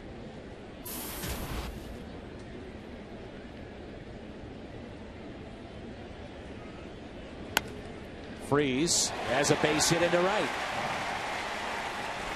And a typical David Freese hit. Inside out swing, shooting the ball the other way. Past the diving first baseman CUDDYER. Waited on the breaking ball and just drove it. Hands back, lets the ball get deep in the zone. And he just doesn't tap the ball the other way, he drives it.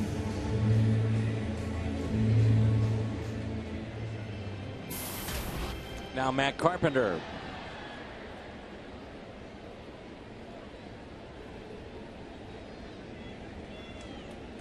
Carpenter with a base hit into left. A check on David Freese.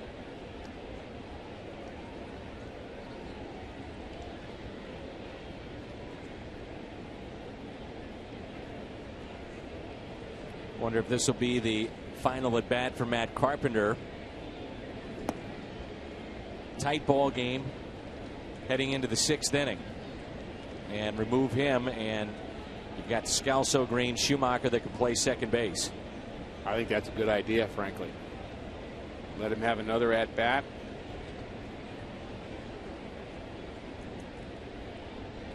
You know that the pitcher won't be in much longer. They'll go to a right-hander. So you could go to Descalzo.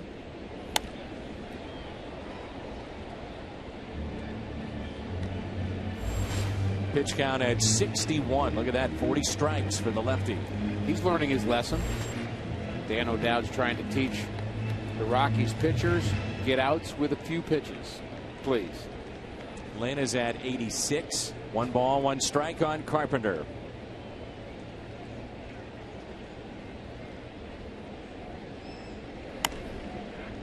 Says no batting gloves is what he has asked about more than anything.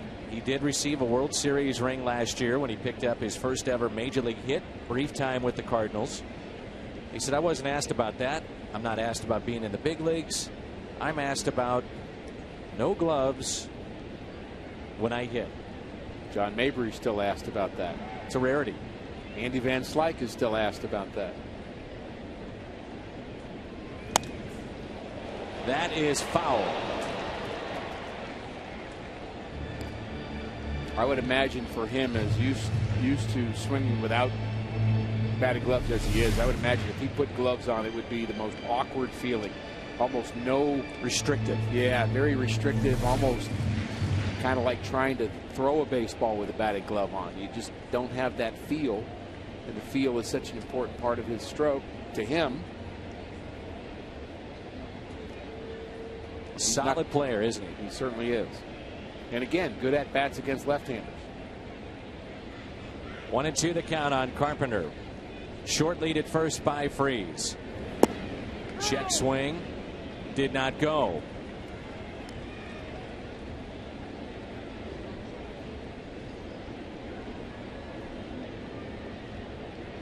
Talked the other day about the umpire asking, did he go? Is he going to ask with the right arm or the left arm? He happens to point kind of like gingerly. Did he go?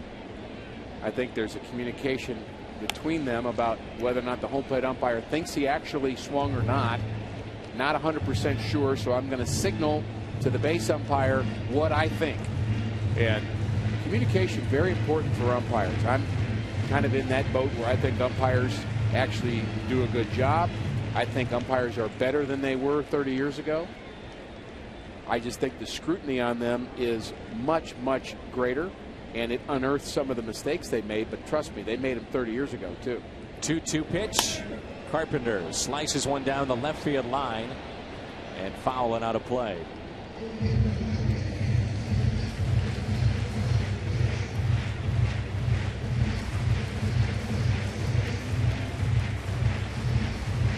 And I know I'll have a lot of umpire haters that disagree with me strongly on that statement, but I could point to a few umpires back in the day who you'd have to flip a coin for. And now, after every game, they get a digital readout of how many strikes and balls were called correctly, and every one of the plays on the base pass that they dealt with, they'll get graded on it daily. And you went to an umpires camp, correct? I went to a umpires symposium where they talked about how umpires are evaluated and rated and dealt with in terms of the mistakes that they make by the umpire supervisors. Of course, it's kind of an in-house thing, and we don't hear about it. And they didn't give us details, but they did say on balls and strikes, they're right 95% of the time. And I can think of some umpires that 95 would be generous back in the day. I'm not sure I would agree with everything you said, with the exception of the scrutiny is a little harder. Yeah. And it's much greater now. And there is no debate with that. Well, we have camera angles now, and we have replays now that show things that you could not have seen. And again, I'm talking 30, 40 years ago. Right. And I think it's made them have to be better, or they don't last. We have our super slow-mo camera, and that enhancement in itself has been a nightmare for umpires. All right, here we go. First and second. Lynn looks at a ball. They throw behind, and back in safely Carpenter. And I expect to get a nice present from the Umpires Association somewhere in the next couple of weeks for saying something nice about it. Maybe I should become part of their union. They're probably not too happy about all the instant replay stuff going on either, I might add. Here's a 1-0 pitch. 2-0. Cardinals have to take advantage of this opportunity. I mentioned earlier in the telecast, I do not think you can be happy, even remotely happy, with a split with the Rockies right now. I don't think Cardinal fans would be. I don't think this crowd would be. I don't think the players would be, nor would their manager. The Rockies are down. They're 14 games out. You can't just split with them at home and be happy with it. 3-0.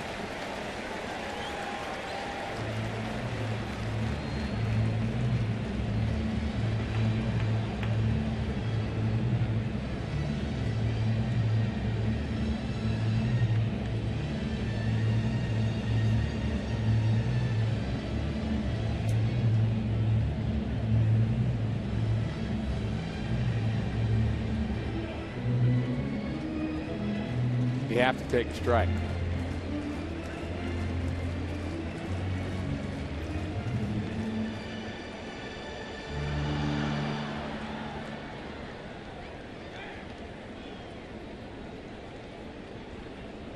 .30 pitch, and he walked him.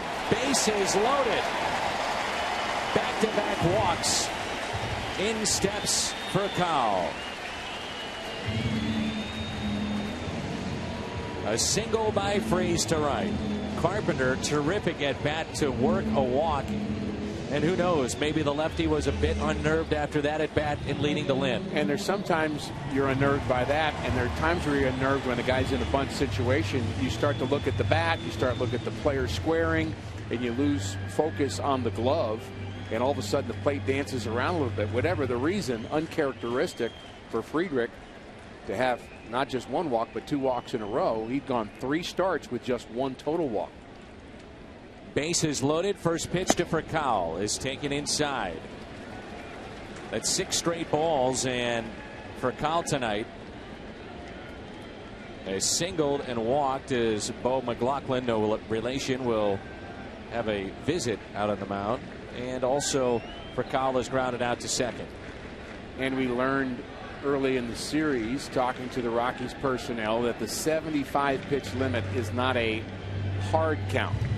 It's not as if you get the 75 and you're absolutely out of the game, but that's when they start to move towards you being done. So if the starting pitcher gets over 75 and he can't finish an inning, they'll bring in a reliever. Otherwise, the next starter will come in and start the next inning.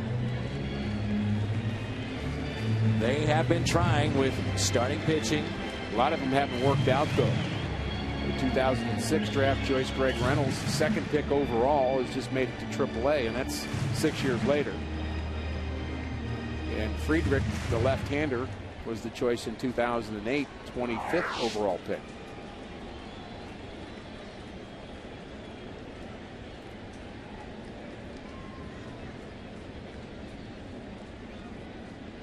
.1-0 pitch to Rafael Furcal. Good rip. There's 6 straight balls, though. He went after that pitch thinking he was going to get something to drive. And I'm okay with that. He might force the pitcher right back into being fearful about throwing the ball right down the middle on the next pitch, and he might get wild again. 1-1 pitch. Here it comes.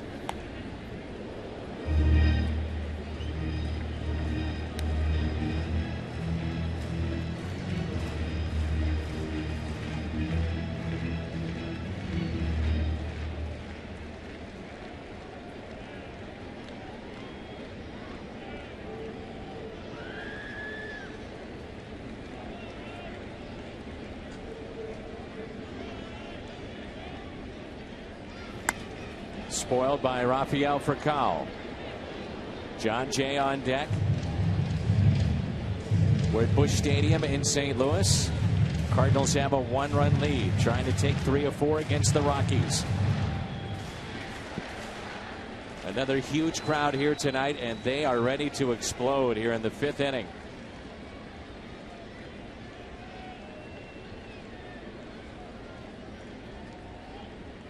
One-two pitch again. Strikeout of Furcal. That's a big one. And it brings in John Jay. Lefty-lefty matchup here. The curveball that we've seen in the dirt.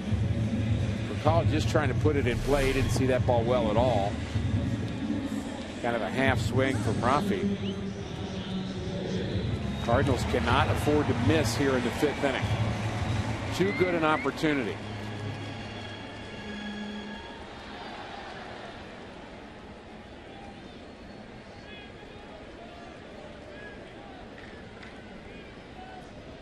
Bases loaded for Jay. Struck out his last time up. Takes a pitch outside for ball 1.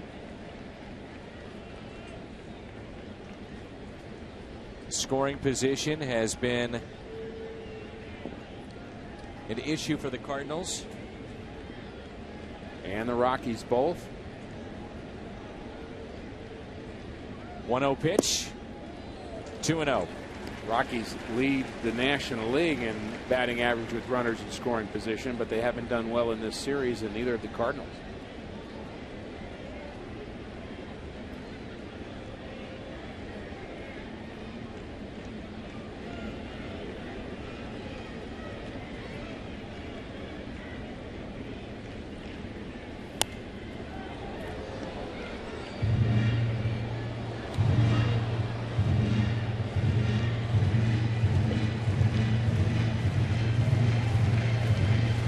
.289 for the Rockies. The Cardinals just behind them, but a big difference though. 289 to 273. And that's hitting as a team with runners in scoring position. The crowd wants some action right now.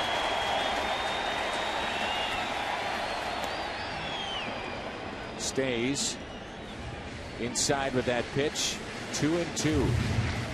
Very easily could be 3-1.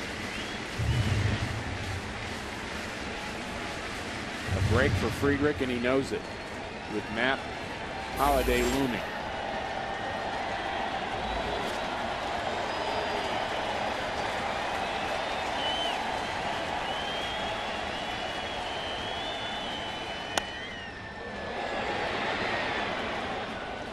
John Jay, a .383 hitter in his career against the Rockies.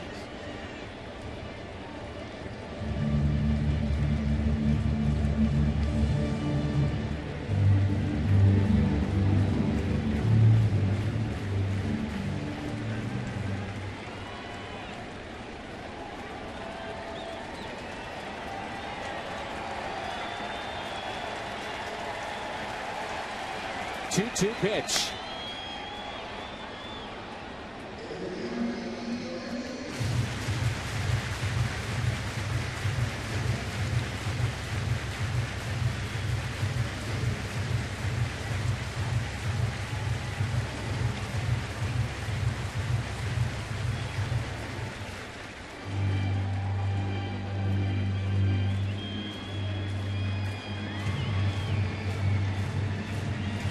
All eyes on John Jay.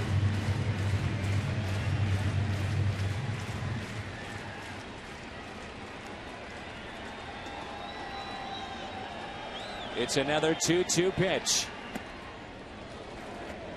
Full count.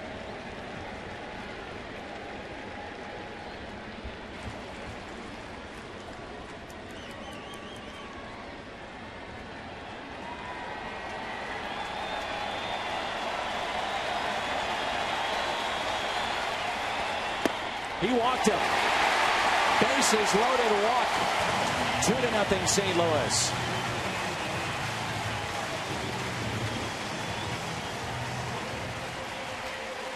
That's 3 walks in the inning. And here comes Holliday. Pitch count now at 85. I would be surprised if he is allowed to pitch to Holliday. Right-handers ready. Tyler Chatwood. Command is not there this inning for Friedrich, and he's going to get a chance to pitch to Holliday. Very surprised.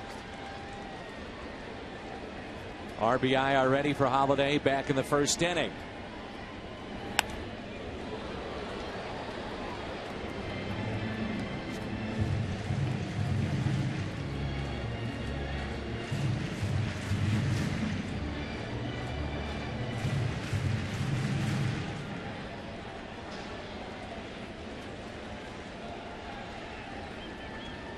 Bases loaded. The 0-1. 0-2. This has to be about Jim Tracy just giving some experience to a young left-hander, giving him the opportunity. Lefty on righty, bases loaded, command problems, and it's not just any righty.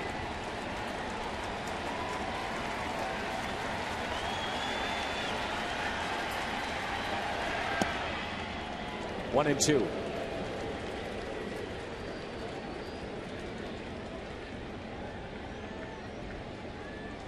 Good spot. 0-2. Came in last time on Holliday. Will he come back in again? Last pitch down and away.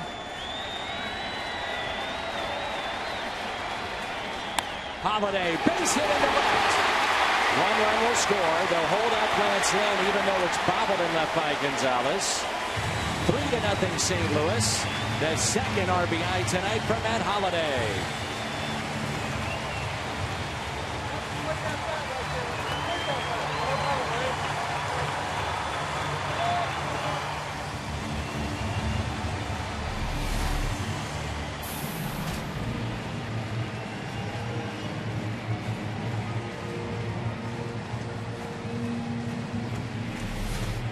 Holiday, RBIs 55 and 56 tonight. We'll tell you about the change. They're having some fun at Busch when we come back.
Miami in town. Nolasco and Westbrook. Nolasco 7-6. Westbrook is 7-6. Budweiser, what's on tap? 3-0 Cardinals on 5 hits tonight. And still some damage left to be done. Beltran coming up. The wheels came off for Friedrich here in the 5th inning, and he gives way to the right-hander Tyler Chatwood. He's our Mid-America Chevy dealer's call to the bullpen. He pitched game 1 in this series and did not fare that well. 2 1/3 innings, 5 hits and 4 runs. Cardinals hit him around pretty good, and the ERA close to 9 for the right-hander.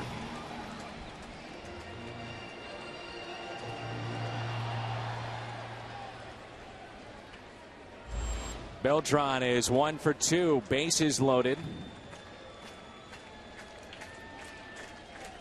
Righty versus lefty here.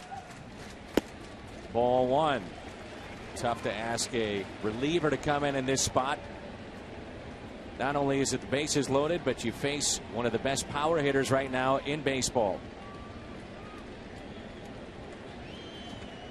Tough assignment, to be sure.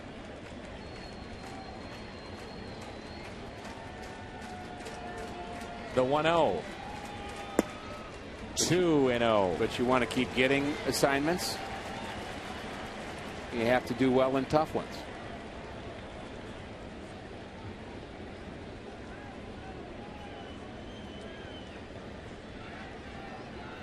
Seen 2 very good at bats with walks in this inning. Carpenter and also John Jay. Off speed pitch, 2-1.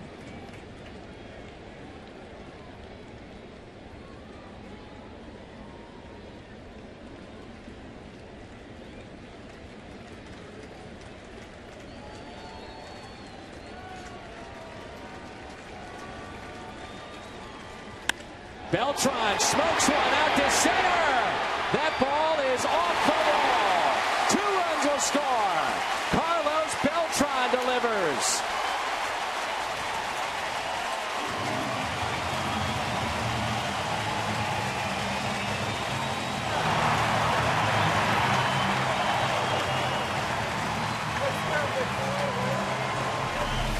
RBIs number 64 and 65 for Beltran.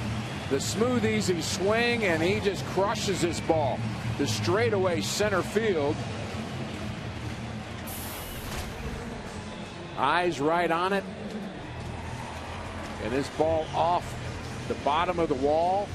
Relay throw actually got away from the middle infielders, and Holiday almost took off from third. Oquendo wanted him to look at it and think about it, but they recovered quickly enough. But still 2 more runs out there for the Cardinals. RBI opportunity for Alan Craig. 11th double of the season for Carlos Beltran. 9 of those of the 11 have come from the left side.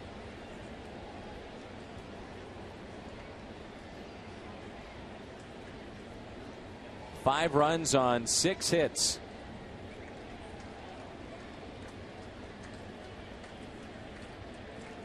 Team leader in doubles is on deck, and that's Molina with 15. Craig 0 for 2 tonight. Infield drawn in. Had a good rip there. 1 ball, 1 strike. Pirates win again, 2-0 the final. Atlanta over Chicago 7-3. That's a final.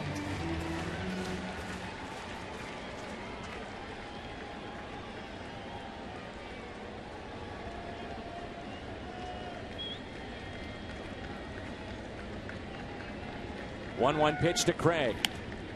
1-2. Cardinals, though, in this inning have had some very good 2-strike at bats. Absolutely.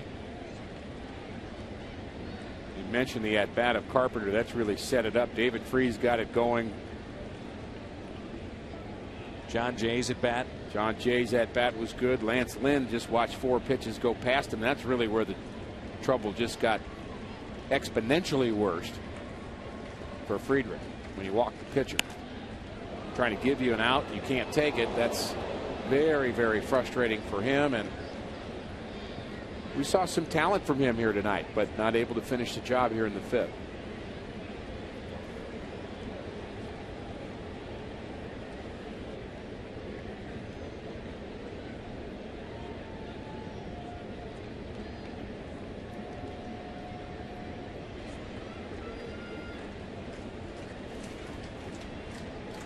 One-two pitch again to Craig. Late swing, got a piece to stay alive. Carlos Beltran with the 2 RBIs, 65 to lead the National League. He's now 3 for 7, 8 RBIs with the bases loaded this year.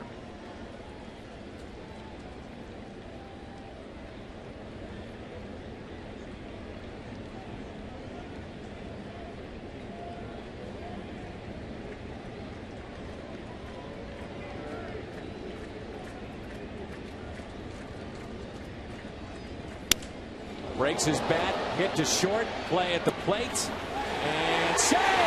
He's saved! Somehow he gets under the tag and scores! How does that happen?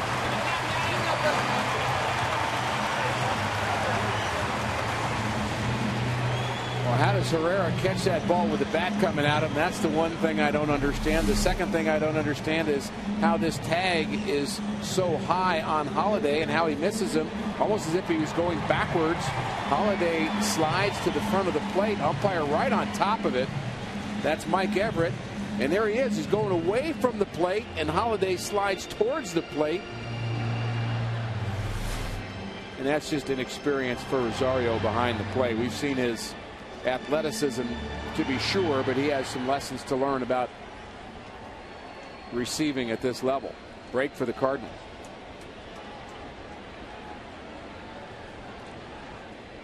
Got Holiday bearing down on you coming from third base. Maybe you're thinking you're going to get drilled. This could be a double play. 4-6-3. Big inning for St. Louis. 5 runs. 6-run cushion for Lance Lynn. Alan Craig left stranded, but he helps out. And the Cardinals have a 6-run lead.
Sports Midwest is brought to you by AT&T, the nation's largest 4G network. AT&T, rethink possible. And by Ford, the official vehicles of the Cardinals. Another steamy night in downtown St. Louis. The Cardinals, with a 5-run fifth inning, have opened up a 6-0 lead. Final game against the Rockies. Matt Holliday has been a big part of the Cardinal offense. 3-hit night for Matt.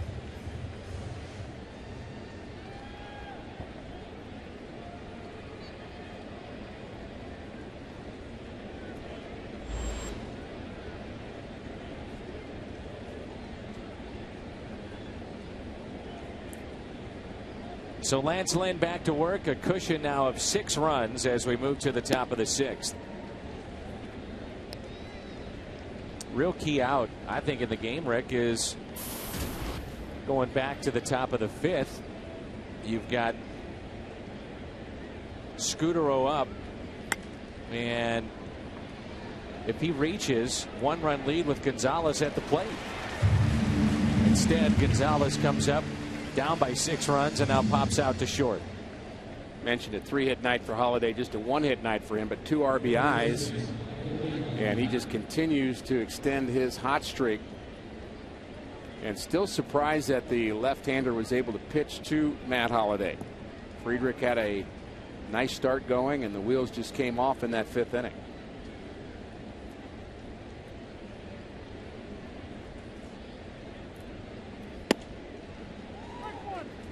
Cardinals have just managed 6 hits as a team, but they've made them count. And Lance Lynn certainly has settled in after some rockiness in the early going. CUDDYER with a base hit into center field. 1 for 3. Is this one of those games where, with the heat, and clearly the Cardinals are looking at the innings of Lance Lynn, where get him through this inning and call it a night? 6-run lead. He's had 89 pitches, and with the 6 runs, you know, you catch a little break here and maybe pull him. I think 6 innings for sure is what you want your starters to go. In fact, he's been averaging 6 innings a start. And I think it just depends on how he kind of gets through this inning. You know, gets a ground ball here on 1 pitch, then you think twice about it. And again, I'm not as worried about Lance Lynn's innings as most are. I just think he's been a starter his whole life. He's a horse. Unless he is laboring and showing signs of fatigue that I haven't seen yet, I think baseball worries too much about the innings for starting pitching. And having said all that, it is a factor, though. They do look at those, scrutinize the innings, the amount of pitches per game, more so now than ever. And again, to the detriment of the bullpen at times, because the bullpen is harder on your arm than starting.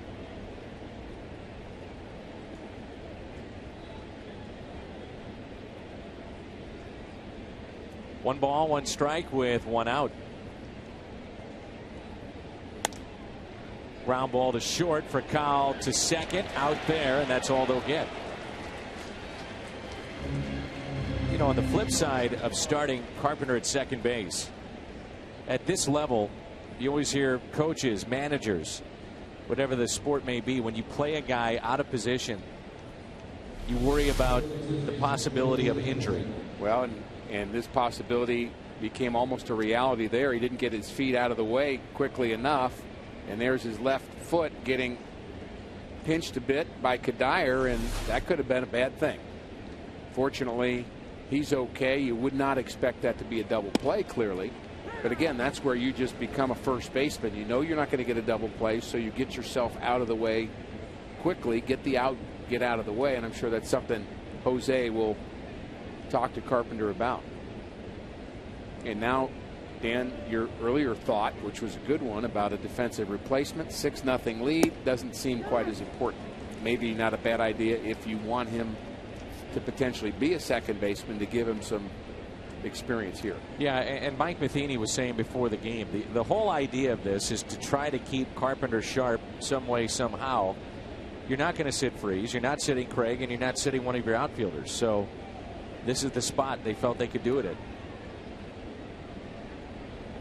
And it's going to get worse when Berkman comes back. Sure. Good problem to have, though. Yeah. 0-2 on Jordan Pacheco.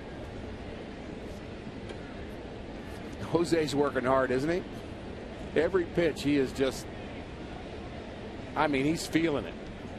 Moving him again. Okay, that's good.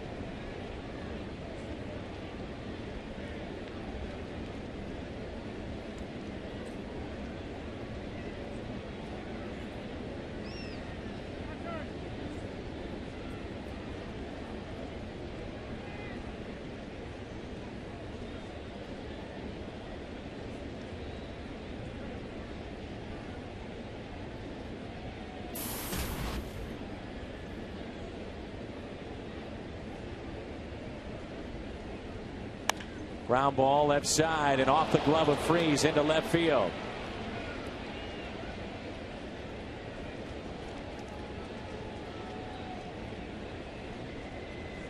Two runners on here in the top of the 6th. If you'd like to be here in person next time the Cardinals take the field, just head to StubHub.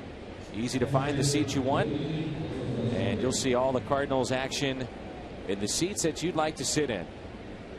Official fan-to-fan marketplace of the Cardinals. It's StubHub.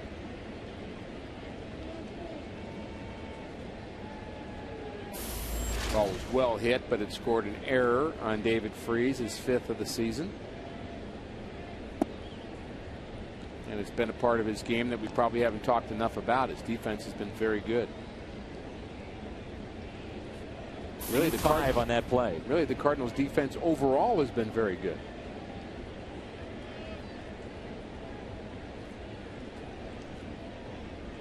Third in the National League as far as fielding percentage goes. For Call's been smooth up the middle. They're turning a lot of double plays. Molina, we know how good he is. John Jay's been very solid in center field. Holiday's much improved in left. And Beltran's been good in right.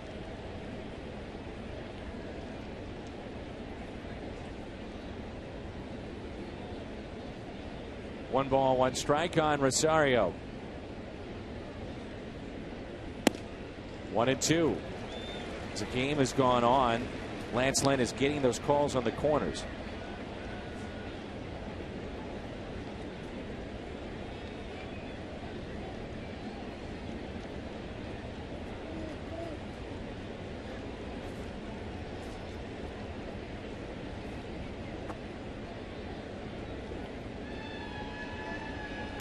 Ground ball again. The ball will find you after an error, and Freese makes that play easily. That was pitch number 100 of the night.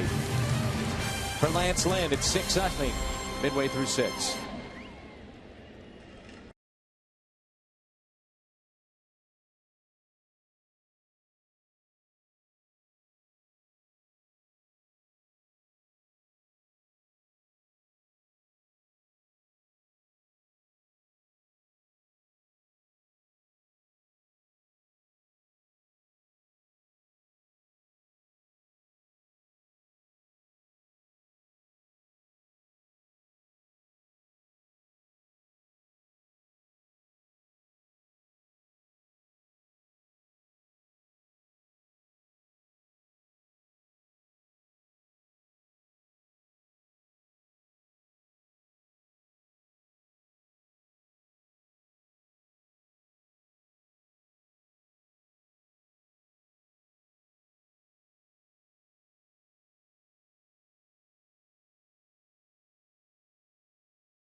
Fest from July 6th through the 10th in Kansas City.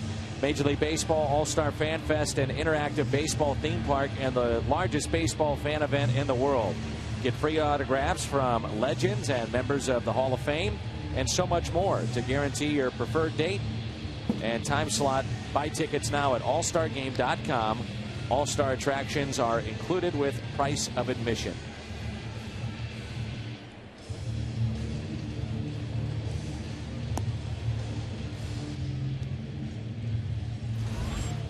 David Freese will lead it off.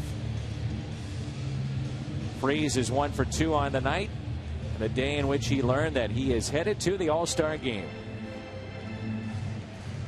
Lafayette High School, Merrimack Community College. Probably going to hit him in waves. I mean, the first initial reaction, of course, he was hopeful yesterday when he knew that he was leading in the vote getting, but you still don't want to count it till it happens, and then you get the news and you're excited on one level, but there'll be a time tonight where he's just sitting at home and he goes, he'll probably think, I can't believe what just happened to me today. Think about how his life has changed from October to now. Right.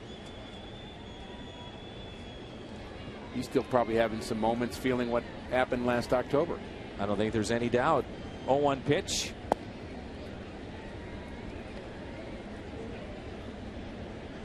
It's Dyer Miller, the bullpen coach, and Browning, who's been perfect so far. Barrett Browning, the lefty. We assumed that he would come in and pitch the top of the 7th. Freese, a ground ball again to the right side.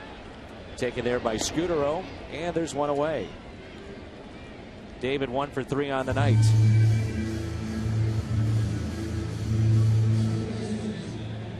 Well, the luxury of a 6-run lead here tonight.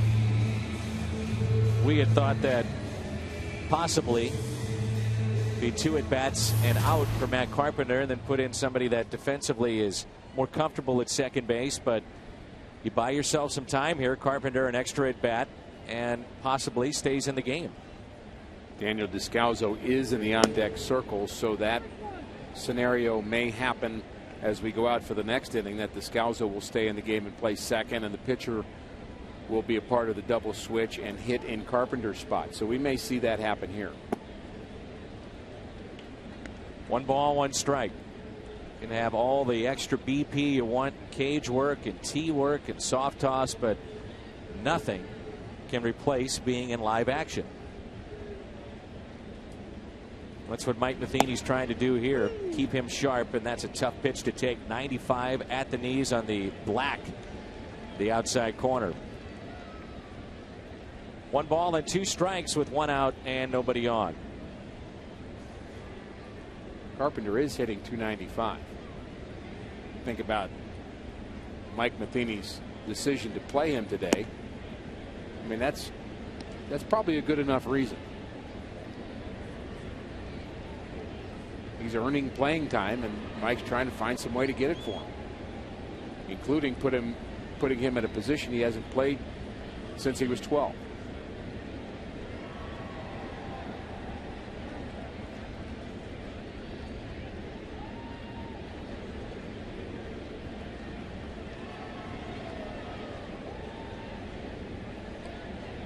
Open stance of Carpenter. This right-hander with nobody on, working from the stretch. That's taken low. You know, this is something that falls in line with Beltran, Berkman, Holiday, to an extent John Jay. How many pitches Matt Carpenter sees per at bat? Right. He goes very deep into a lot of counts, 2-strike hitter. And there it is again. He draws the walk.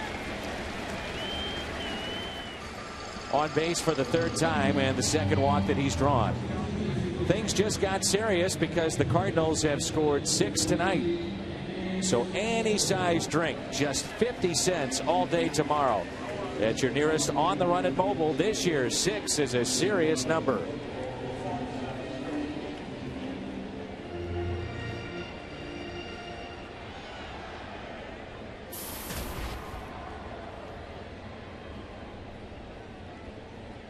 So Descalzo will pinch hit for Lance Lynn. For COL on deck. And that's taken for a ball. Rick, you played on great teams, you played on bad teams. Rockies right now are looking at a scenario where we're not to the All-Star break yet, and they are going in the wrong direction in a hurry. Yeah, they're going towards a 100-loss season. Descalso pops it up into shallow left. Gonzalez will make the play. And when you are on a team that's headed in the wrong direction in terms of this year, and you know, I know a lot of what they're doing is thinking about 2 years down the road or even more than that, part of the 2 or 3 year rebuilding plan that they have. But you really want to have a manager like Jim Tracy, and I just have so much respect for him. I think he is as nice a guy as you're going to find, and it's not about being a nice guy, but he's positive and he's real with his players. And I mean, I just think he's a good baseball man and really the perfect guy for a tough situation. That's what makes this run of the Cardinals even more impressive. How teams have to reload. You know, the Cardinals have not had to completely say, all right, we're starting over. They haven't done that in a long time. Very few times have they had to do that. We remember that, and you go through some Cardinal lean years in the 70s, and there were some in the early 90s for sure. But you know, the tradition of the Cardinals over the last 100 years has been a winning organization. It comes from scouting well. It comes from signing the right players, developing well, fan support, and getting the right guy to lead your ship too. A strike. The Cardinals hold on. Lance Lynn will go to the All-Star game 11-4.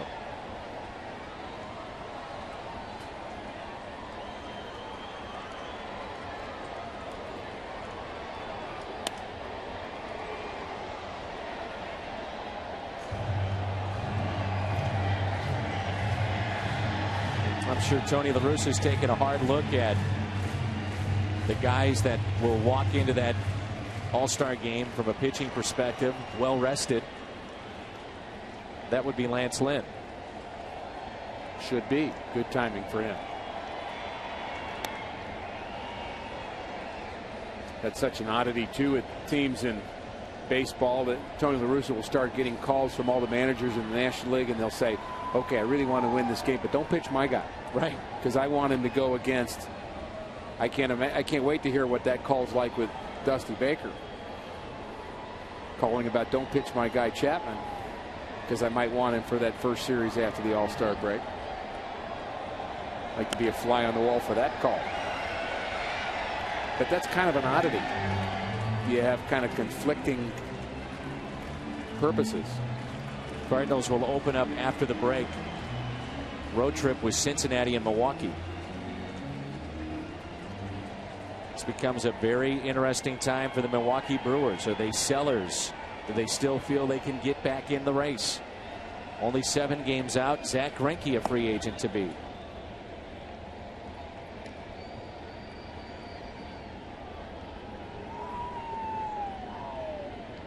Chicago, it becomes a huge 3 weeks. Garza, LaHare, many of their players up for auction. Dempster, as they have sold their fan base on the idea that, all right, we're starting from scratch with Theo Epstein. They've heard it before, but now it's a new regime. Houston, same thing. Talked a little bit about Wandy Rodriguez last night. Bud Norris. There's even talk about Altuve, which surprised me. 3-2 pitch. For Cal, up the middle. Herrera fires to first. Nice play. He's been very, very good tonight, Herrera. Good range, good arm.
to be named to the All-Star team the following season. This is prior to the announcement hours ago with the Cardinals' third baseman. Jermaine died 2006. That was after he won the World Series, was the MVP for the White Sox. Lance Lynn, his night is through, trying to cool off a bit. Alan Craig was standing behind Lance Lynn just a few moments ago, and Lance Lynn is talking about pitching, and Alan Craig is talking about hitting. You never stop talking baseball. Go right to the ball, right to the ball, on top, right to the ball. That's what he's thinking about his swing. He's had a bit of a loop in his swing, and he has been handled the last 8 or 9 at-bats by the Rockies pitchers after hitting a couple of home runs earlier in the homestand. A 6-run lead for the Cardinals. Lance Lynn is through, so Browning, the lefty, is in. He's had 2 scoreless appearances. And his first call up to the big leagues. It's our Chevy call to the pen. Lance Lynn, by the way, 6 innings, no runs, 4 hits.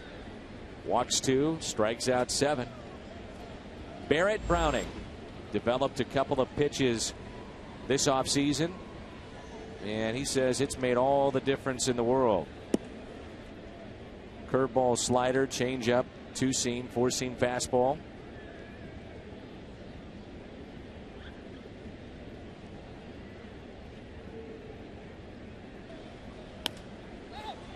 That pitch is popped up. It is playable. Craig wants it coming in. Much easier play for him instead of Yachty, and it's 1 away.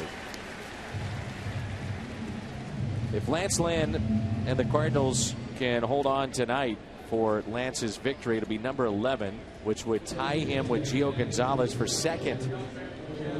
The league leader, R.A. Dickey, at the age of 37 with 12 wins. Bumgarner at 10, Cole Hamels at 10.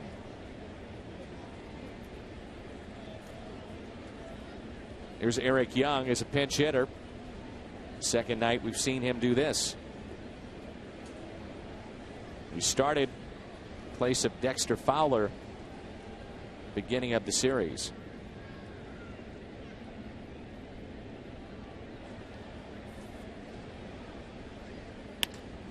Ground ball. How about this? Get him. He does. Bobbled it, stayed with it. Descalso. You start to bobble it, and knowing Daniel, he knows the speed of EY Jr. He's got to get rid of it. No question. And I'm in for defense. I better make this play. And he does. Finds the handle. And a perfect throw just in time. Again, if you're just joining us, it was Matt Carpenter. That's right, Matt Carpenter making the start at second base. Get it. Look how many times he had to reach for that. That's a great look. Dexter Fowler. Strike 1. Tell you what, Barrett Browning has gone right at hitters. That's something we've noticed. It's a very, very small sample size, but he goes after the hitter. A lot of first pitch strikes. And quickly 0-2. And nothing spectacular in his stuff, but you're throwing strikes, you're getting ahead. Game's a lot easier. Talking with a Hall of Famer the other day, and he said it drives me crazy the lack of strikes in the game today. And as he said, the best in the business still don't do it very often where they get on base, even with pitches that are hittable. But when you're aggressive and you come at the hitter, it puts more pressure on the hitter too. You can't pick and be successful.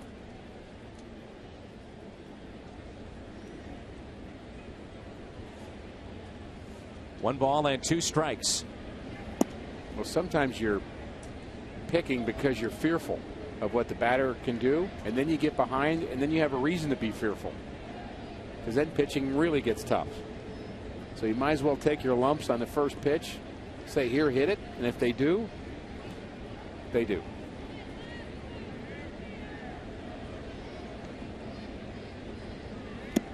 And it's a swing and a miss, a strikeout. Descalso Fouled it once, twice, 3, 4, maybe 5 times. Who knows? As we head to break, it's time to stretch, and he made the play. 6-zip St. Louis.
Oblique, and Carlos Lee paying dividends already for the Marlins, and we'll see him tomorrow.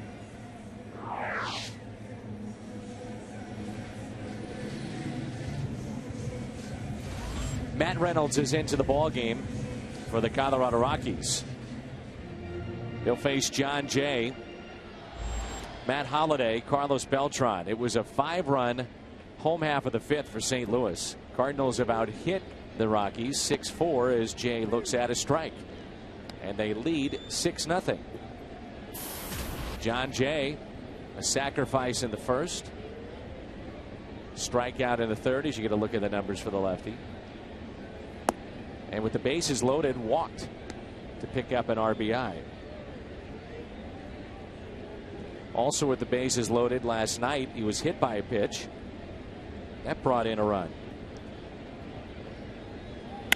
Jay with a base hit into center field.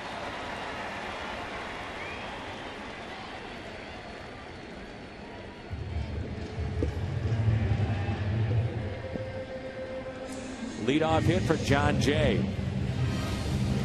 Don't miss the biggest stars in baseball. They'll be in Kansas City Tuesday night, 6:30. You can see the All-Star game only on Fox. Just showed that graphic of Big Papi and home run number 400. And he's headed to another All-Star game. And he has been remarkably consistent for the Boston Red Sox, and one of the great postseason players in the history of baseball. Thought maybe he was at the end of the rope last year. There were times where he was really struggling. You thought maybe his power numbers were going to be over, but he certainly has made a comeback. Talk about his leadership in the clubhouse and what he's meant to many young players along the way. First saw him as a Twin. Cardinals played in the Metrodome many years ago. He was a young player for the Twins and kind of a different physique at the time, and really a good find for the Red Sox. Not a good find, a great find for the Red Sox. 2 balls and 1 strike on Matt Holliday. John Mozeliak said that Cardinals had coveted Matt Holliday for years before they ever even had a chance to get the trade done and eventually sign him. Long-term extension, and at one point John thought the deal was done, that they would not be able to get it to where both sides would agree on the contract, and a lot of fans thought he'd wind up with the Boston Red Sox, you might remember. But here he is in St. Louis, putting up big numbers again. 2-2 pitch. Strikes out.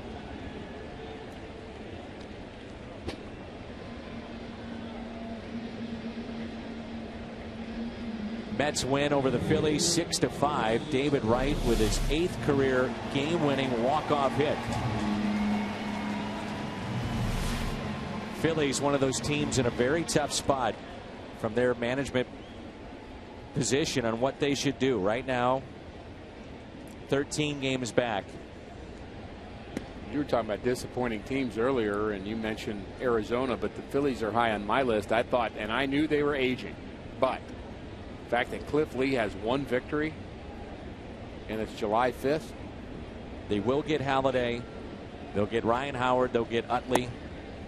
But Victorino and Cole Hamels are free agents, and it's one of those situations that you look at as a franchise as the run over. Do you retool? But when you have those kind of players coming back, you still should be able to get something very good for the 2 that you may have to trade. Now, whether it's prospects or combination of prospects and players that can fill some holes in the big league club, yet to be seen. That's a tough position that they are in, because they went all in with Lee and a number of those contracts. And it's part of the reality of July baseball, and what it's become is we tend to have more conversations about trades because of the trading deadline, and there are teams that are going to be in or out over the next couple of weeks, and it's going to be the hot topic over a couple of weeks of which way do we go. And you can make or break a franchise, and you can bury a team by a bad decision, and you can lose an opportunity by a bad decision. That is ripped down the left field line, but foul. Cardinal fans have been conditioned over the years to think about getting a player like Cesar Cedeno or Dan Dreesen, Will Clark, Larry Walker, and getting those players towards the end of a season and making a difference in the pennant race. So we know how important those deals can be. 3-2 pitch out in front. It's popped up, shallow center, and the catch is made.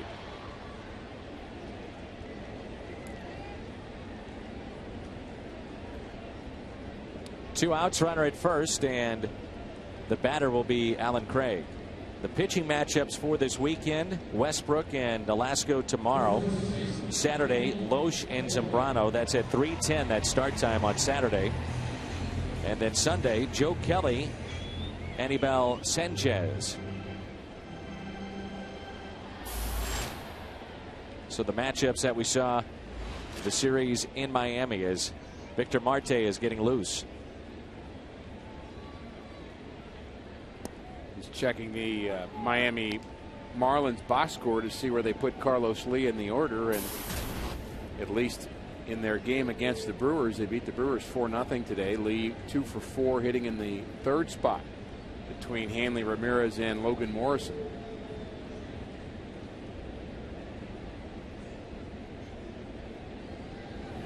Stanton's had an injury, and he's been out, and that's part of the reason there.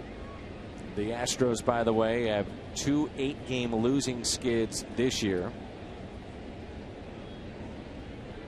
And last year they lost 106 games, and their longest losing streak was 7. This year already 2 with 8. Craig, hot shot to short. The catch is made.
Go to our studio with this Bomberito Sports Update.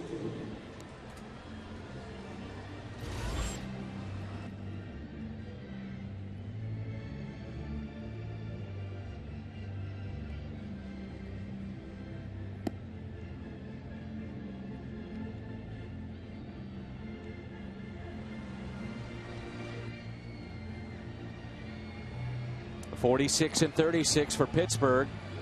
They lead the Central Division. Victor Marte is in after Barrett Browning retired the 3 men that he saw. He's retired all 12 batters he has faced this season. Not a bad debut, huh? That's right up there. Yeah, that's right up there with some of the best debuts we've seen over the last 15 years. I know Jason Simon-Tachi was like that his first time in the big leagues, as was Lance Lynn. They both retired a number of hitters. More than 440,000 Americans die each year from smoking-related illnesses, including cancer, heart disease, and stroke. 10,000 in Missouri alone. Call the Missouri Tobacco Quit line to quit now. 1-800-QUIT-NOW.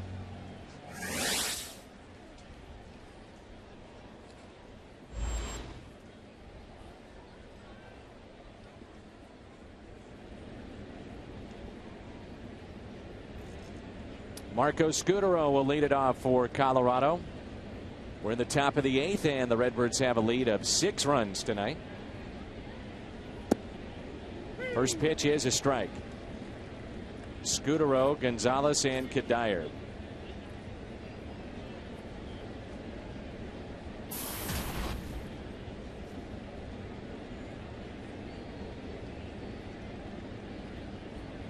Big gap in left center field for Marco Scutaro. Strike 2. As hot as the temperatures have been at Busch Stadium, I think it feels a little hotter when you're losing 6-0 for both the fans and the player. Cardinals playing very well here tonight, pitching well. Lance Lynn, a very good start, just 4 hits in 6 innings, 7 strikeouts. Cardinals bullpen has been good the last 5 nights.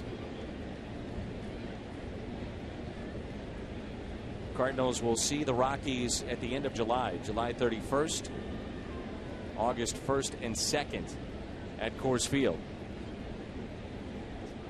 And both teams could look completely different at that point. Wouldn't think they'd tinker all that much with the Cardinals, but you never know with pitching and what's out there. Catch made by Carlos Beltran, and there's one away. On the other side, though, Colorado, could be a lot of moving parts around that time. You wonder whether their experiment will still be going on, the 75 pitch limit. They've said that they are sticking with this no matter what until the season is over. Rockies, prior to this series, were 5 runs average per game. This series, 2.3. Working on Todd Helton there.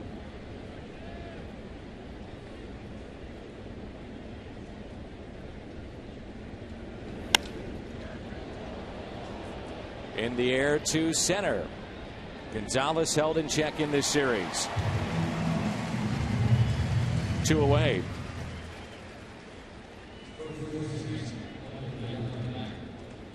This copyrighted telecast is presented by the authority of the St. Louis Cardinals and may not be reproduced or retransmitted in any form.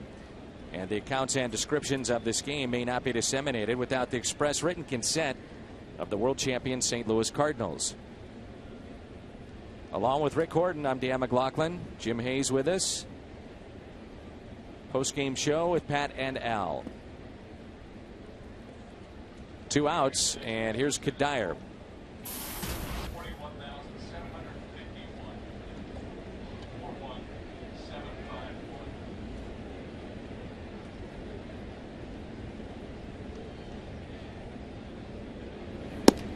Right down the middle.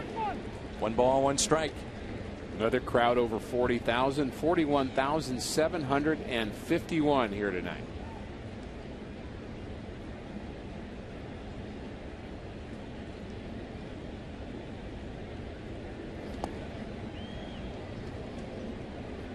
We saw that picture here last night. Wonder what's going on in his mind.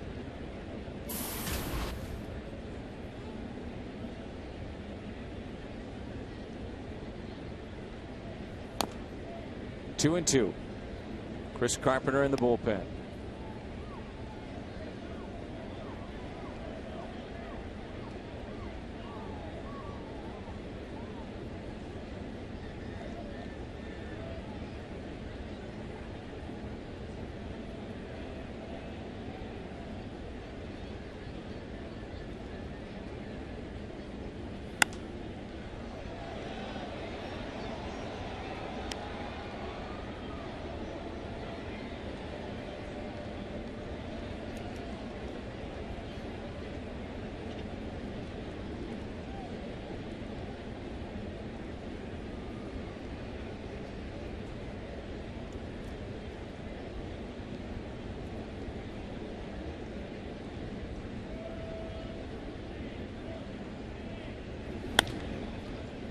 Base hit to left.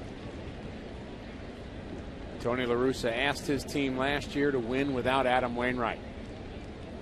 This year, Mike Matheny is going to be asking his team to win without Chris Carpenter.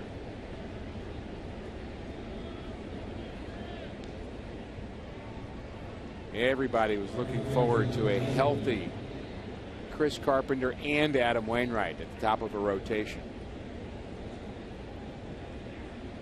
And it was just not meant to be. Unfortunately for St. Louis, Lance Lynn and Kyle Loesch are having outstanding seasons.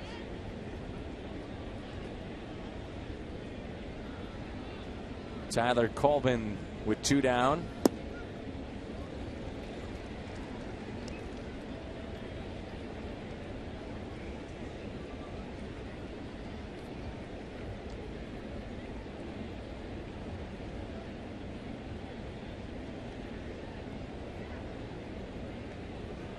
Play behind that runner at first base.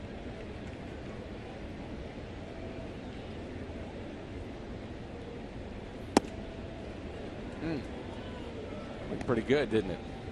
Sure did.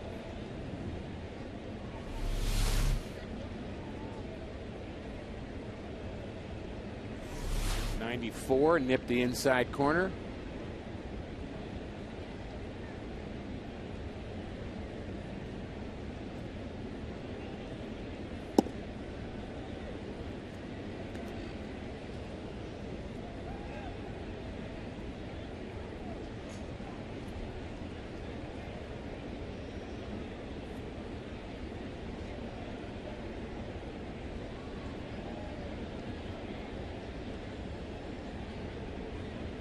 The 2-1 pitch to Colvin.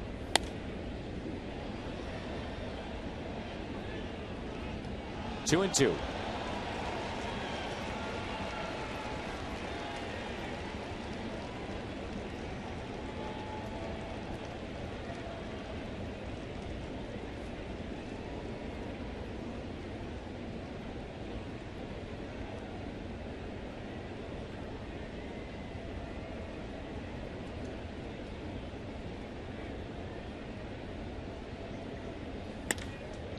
That is hammered out to deep right field, and he has done it again. Tyler Colvin with a long home run over the bullpen in right.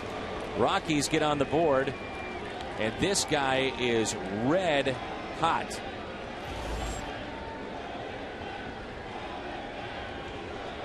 And he's not just hot, he's power hot.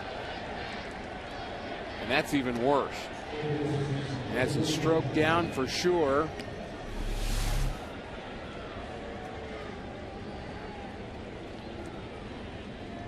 Really good swing, really long home run over the Cardinal bullpen.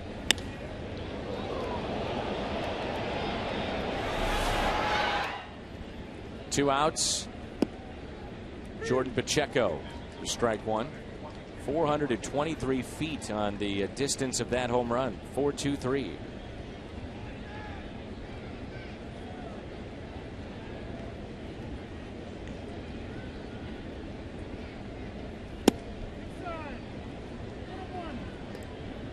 Blemish for the Cardinals bullpen, which has been very good of late. And when you look at the full season body of work, Victor Marte has been as consistent as anybody out there from the right side, not counting the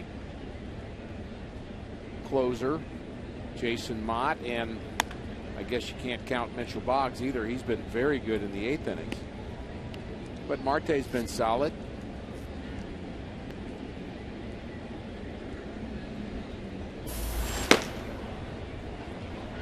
Fernando Salas getting loose.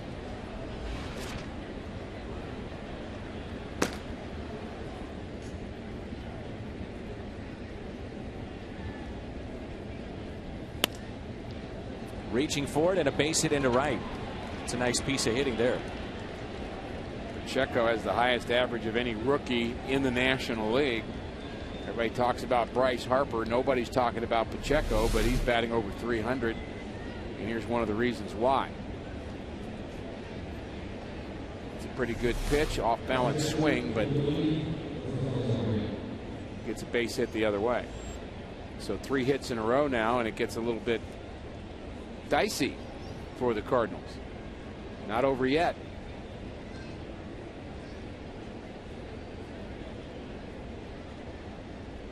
How quickly it can change, Dan. Mm-hmm.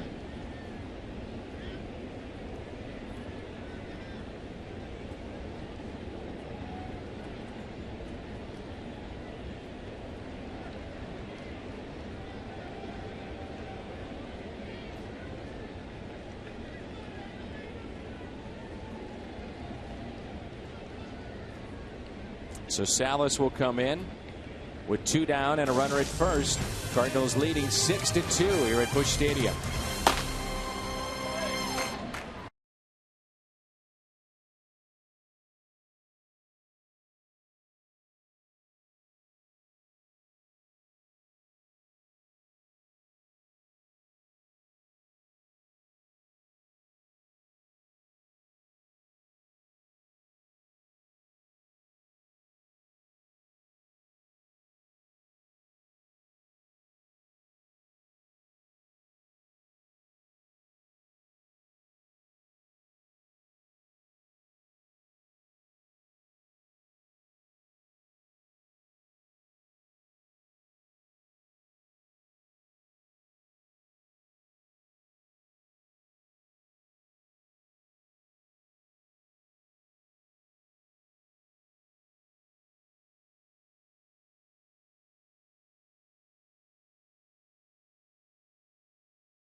Carlos 2 for 4, double, single, and 2 RBIs.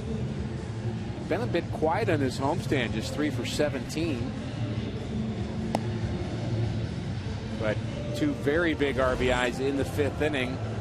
Doubled off the center field wall. That extended the Cardinals' lead at the time. A 5-run 5th inning. And now the Rockies are battling back here in the 8th inning. Fernando Salas will try to right the ship. Facing LYNN Rosario, who has home run potential of his own. Derek Lilliquist finding a flaw with Fernando Salas and where he's standing on the mound. Moving more now to the left side. Paid dividends his last time. He felt that he was able to hit the corners a lot better. Better command. And he gets Rosario right here. As you can see, it's really paid dividends. On cue. So moving to the left side, well, and hopefully eliminating the middle of the plate. Sometimes the pitching coach will have you try something. You'll go, aha, and he'll go, well, I hope that's it. You're really just trying to get some positive vibes going. 2.28 ERA last year in 68 appearances. Good tailing action on that pitch. 1 ball, 1 strike. Had a kidney stone for the first 2 months of the season. Was sent down to the minor leagues. He passed the kidney stone. 2 scoreless innings last time out. 1 ball, 1 strike.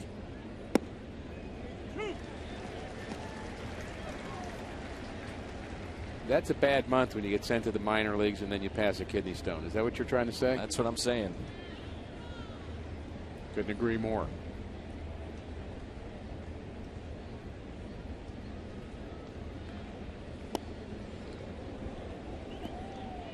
Two and two.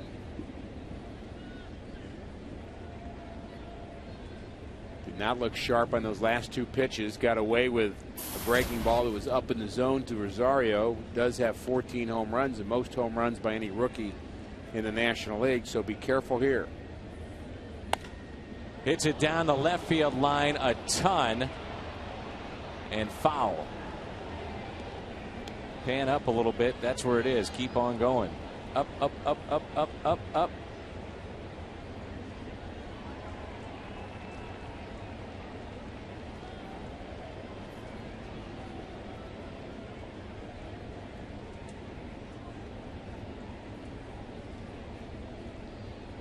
That's a long way. I'll say. That would be Big Mac land extended. 2-2 pitch. Gets him to reach. Ground ball. Force play at second. Salas gets the out. It's 6-2.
To you by Bud Light.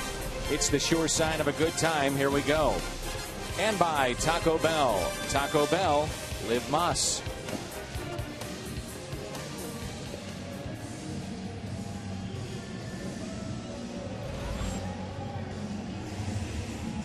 Stan the Man statue just outside the main entrance of the ballpark. Carlos Torres comes in. His 6th appearance. He'll get Molina, Freeze, and Salas' spot. Yeah, the Cardinals saw him last night for a third of an inning. He's been up and down a few times, and he came back to Colorado when they sent out Outland, who pitched game 1 of this series. And really the pitching, when Colorado came to this ballpark, they were openly talking about how poor their pitching has been, and frankly, they've been a little bit better than advertised. Guthrie was okay here yesterday. Friedrich was okay here today, and then just ran into a bad inning and couldn't finish the 5th, but showed some signs. And I'm sure it's a lot worse for them in Colorado than it is for them on the road.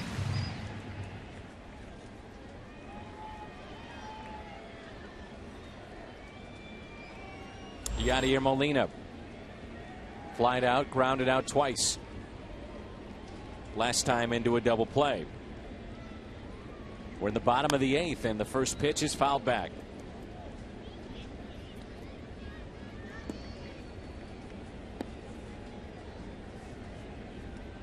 This season, Molina, the home runs, career high, and with steals already.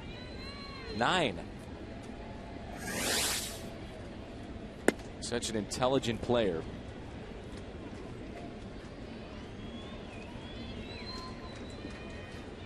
So 8 on the year, 1 shy of his career high. Here's the 0-2 pitch. High baseball IQ, but he chased that one. Does not strike out very often. You know, Rick, you'd have to think that Mike will be creative with his lineup this weekend. And the reason being, you're going to have temperatures triple digits with start times at 3:10 and 1:15. And you think about how you deal with that from a catcher's perspective. He knows quite well, Mike Matheny does. So you would have to think Molina is going to sit. How far does some of the starters go? Jeff Francis the other night said, I'm cooked. I'm done. I've got to get out of this game. And no player that's going to the All-Star game is going to whine and complain about it, although players in the past used to.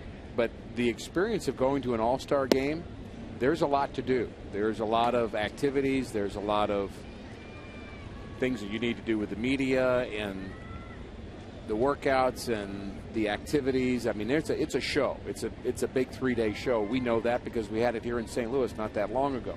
So for Yadier Molina, he's not going to get the rest during the All-Star break that most catchers would get, because he's going to go there and represent the league. Again, he's glad he's going, but you have to find ways to make sure you keep Yadier Molina cool and rested.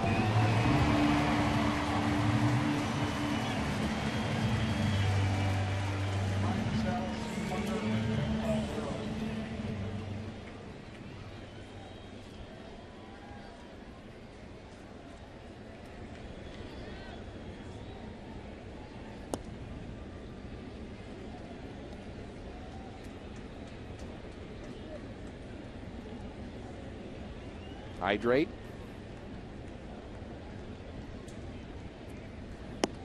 Get the towel on your head, a little massage. Hydrate. Trainers have to have a watchful eye on the pitchers and the catchers, probably more than anybody. Schumacher to third. Cardinals go quietly against Torres. 6-2, Redbirds on top.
In St. Louis, coming up after the game on the post-game edition of Missouri Lottery Cardinals Live.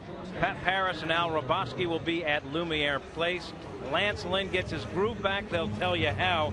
If freeze please is what you wanted, you got it. Plus Mike Matheny's post-game comments as well. Mitchell Boggs comes on for the Cardinals. We head back to the booth, and Dan and Rick, guys. All right, thank you, Jim. Boggs coming in 6-2, the lead in favor of the Redbirds. Marte has been the only one roughed up a bit tonight.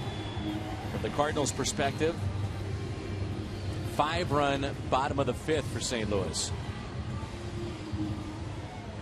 Youngsters are happy. Why not? Lance Lynn should be happy as well. 6 solid innings, and maybe he's back on track. Hopefully his 11th victory in the season, just 3 outs away.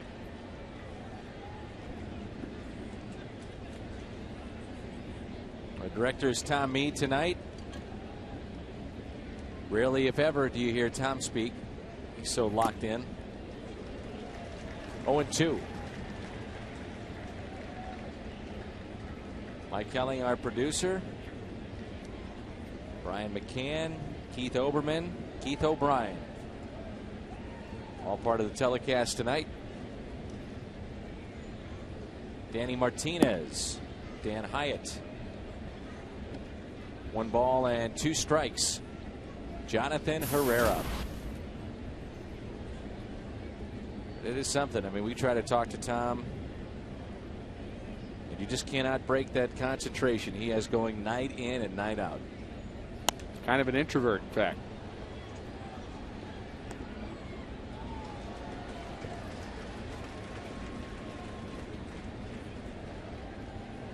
Jason Giambi will bat next. He's been a good pinch hitter for Jim Tracy. Something the Rockies have done well, pinch hit. And they get plenty of chances. They do. Out of play, 1-2. They have 6 pinch hit home runs on the season. Giambi has 1 of them.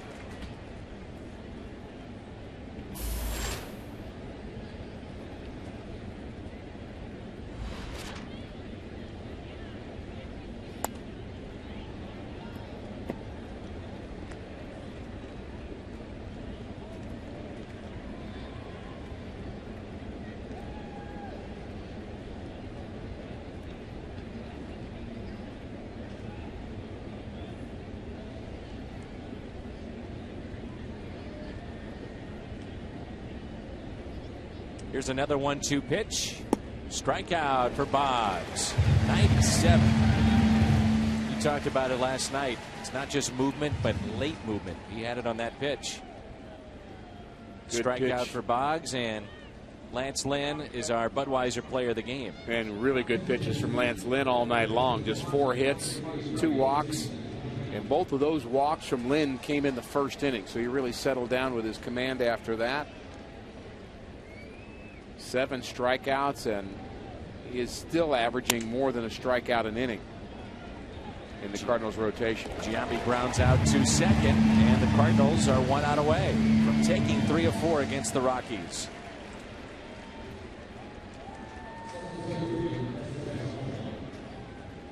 Mitchell Boggs trying to give Jason Mott the night off.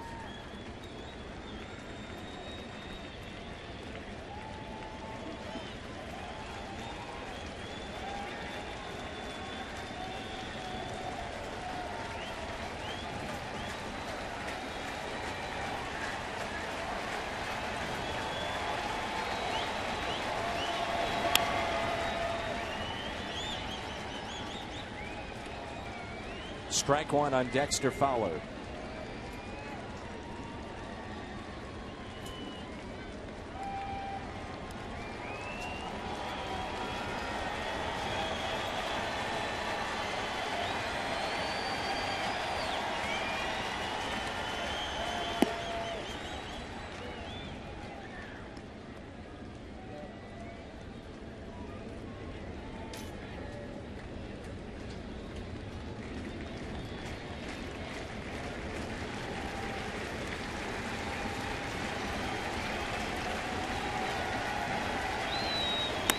Ground ball right side and a base hit. Fowler on base for the third time, 2 hits and a walk. Marco SCUTARO.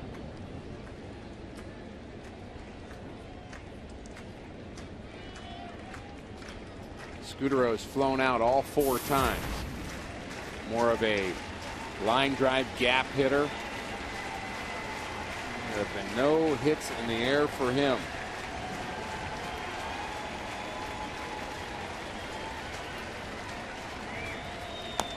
Ground ball that's pulled foul.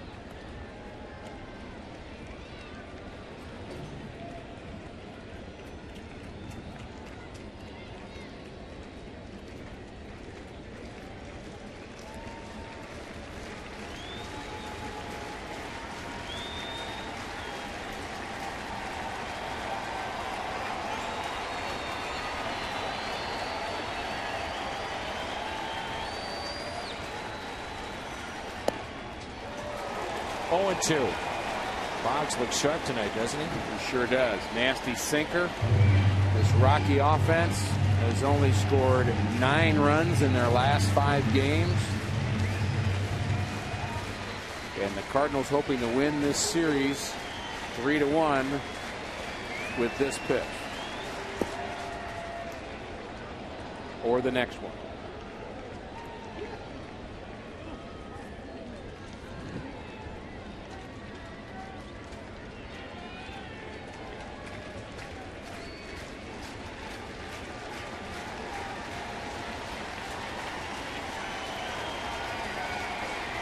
One-two pitch again from Boggs. Here it comes. Runner goes. It's a ground ball. Slowly hit. Charging for Cal. Gloves. Can't make the play. Game is extended with 2 runners on. Infield hit.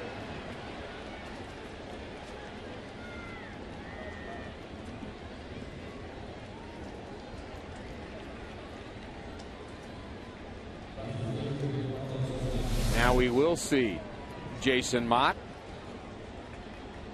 Mitchell Boggs got the ground ball he wanted. Unfortunately, it wasn't a hit hard enough. And for Cal not able to make the play, an infield hit.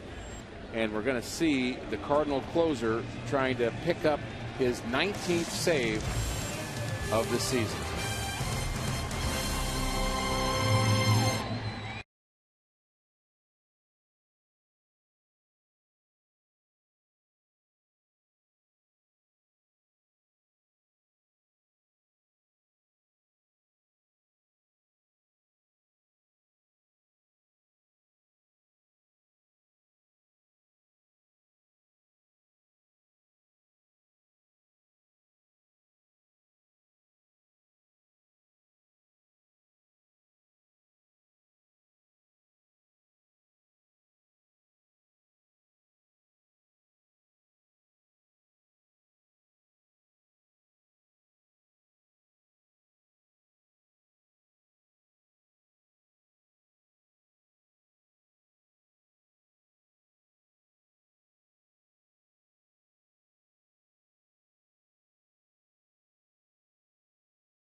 Not be the case, but here they have a chance with 2 runners on.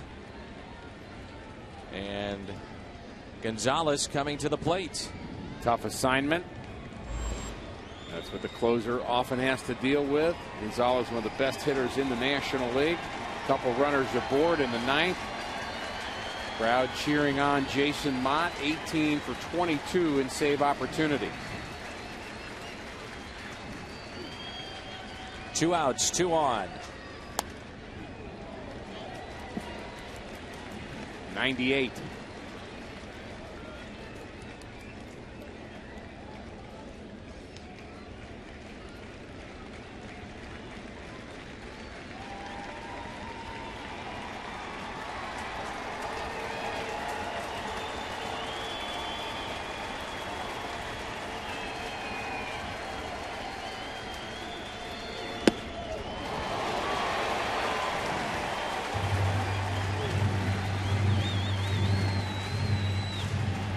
0-2.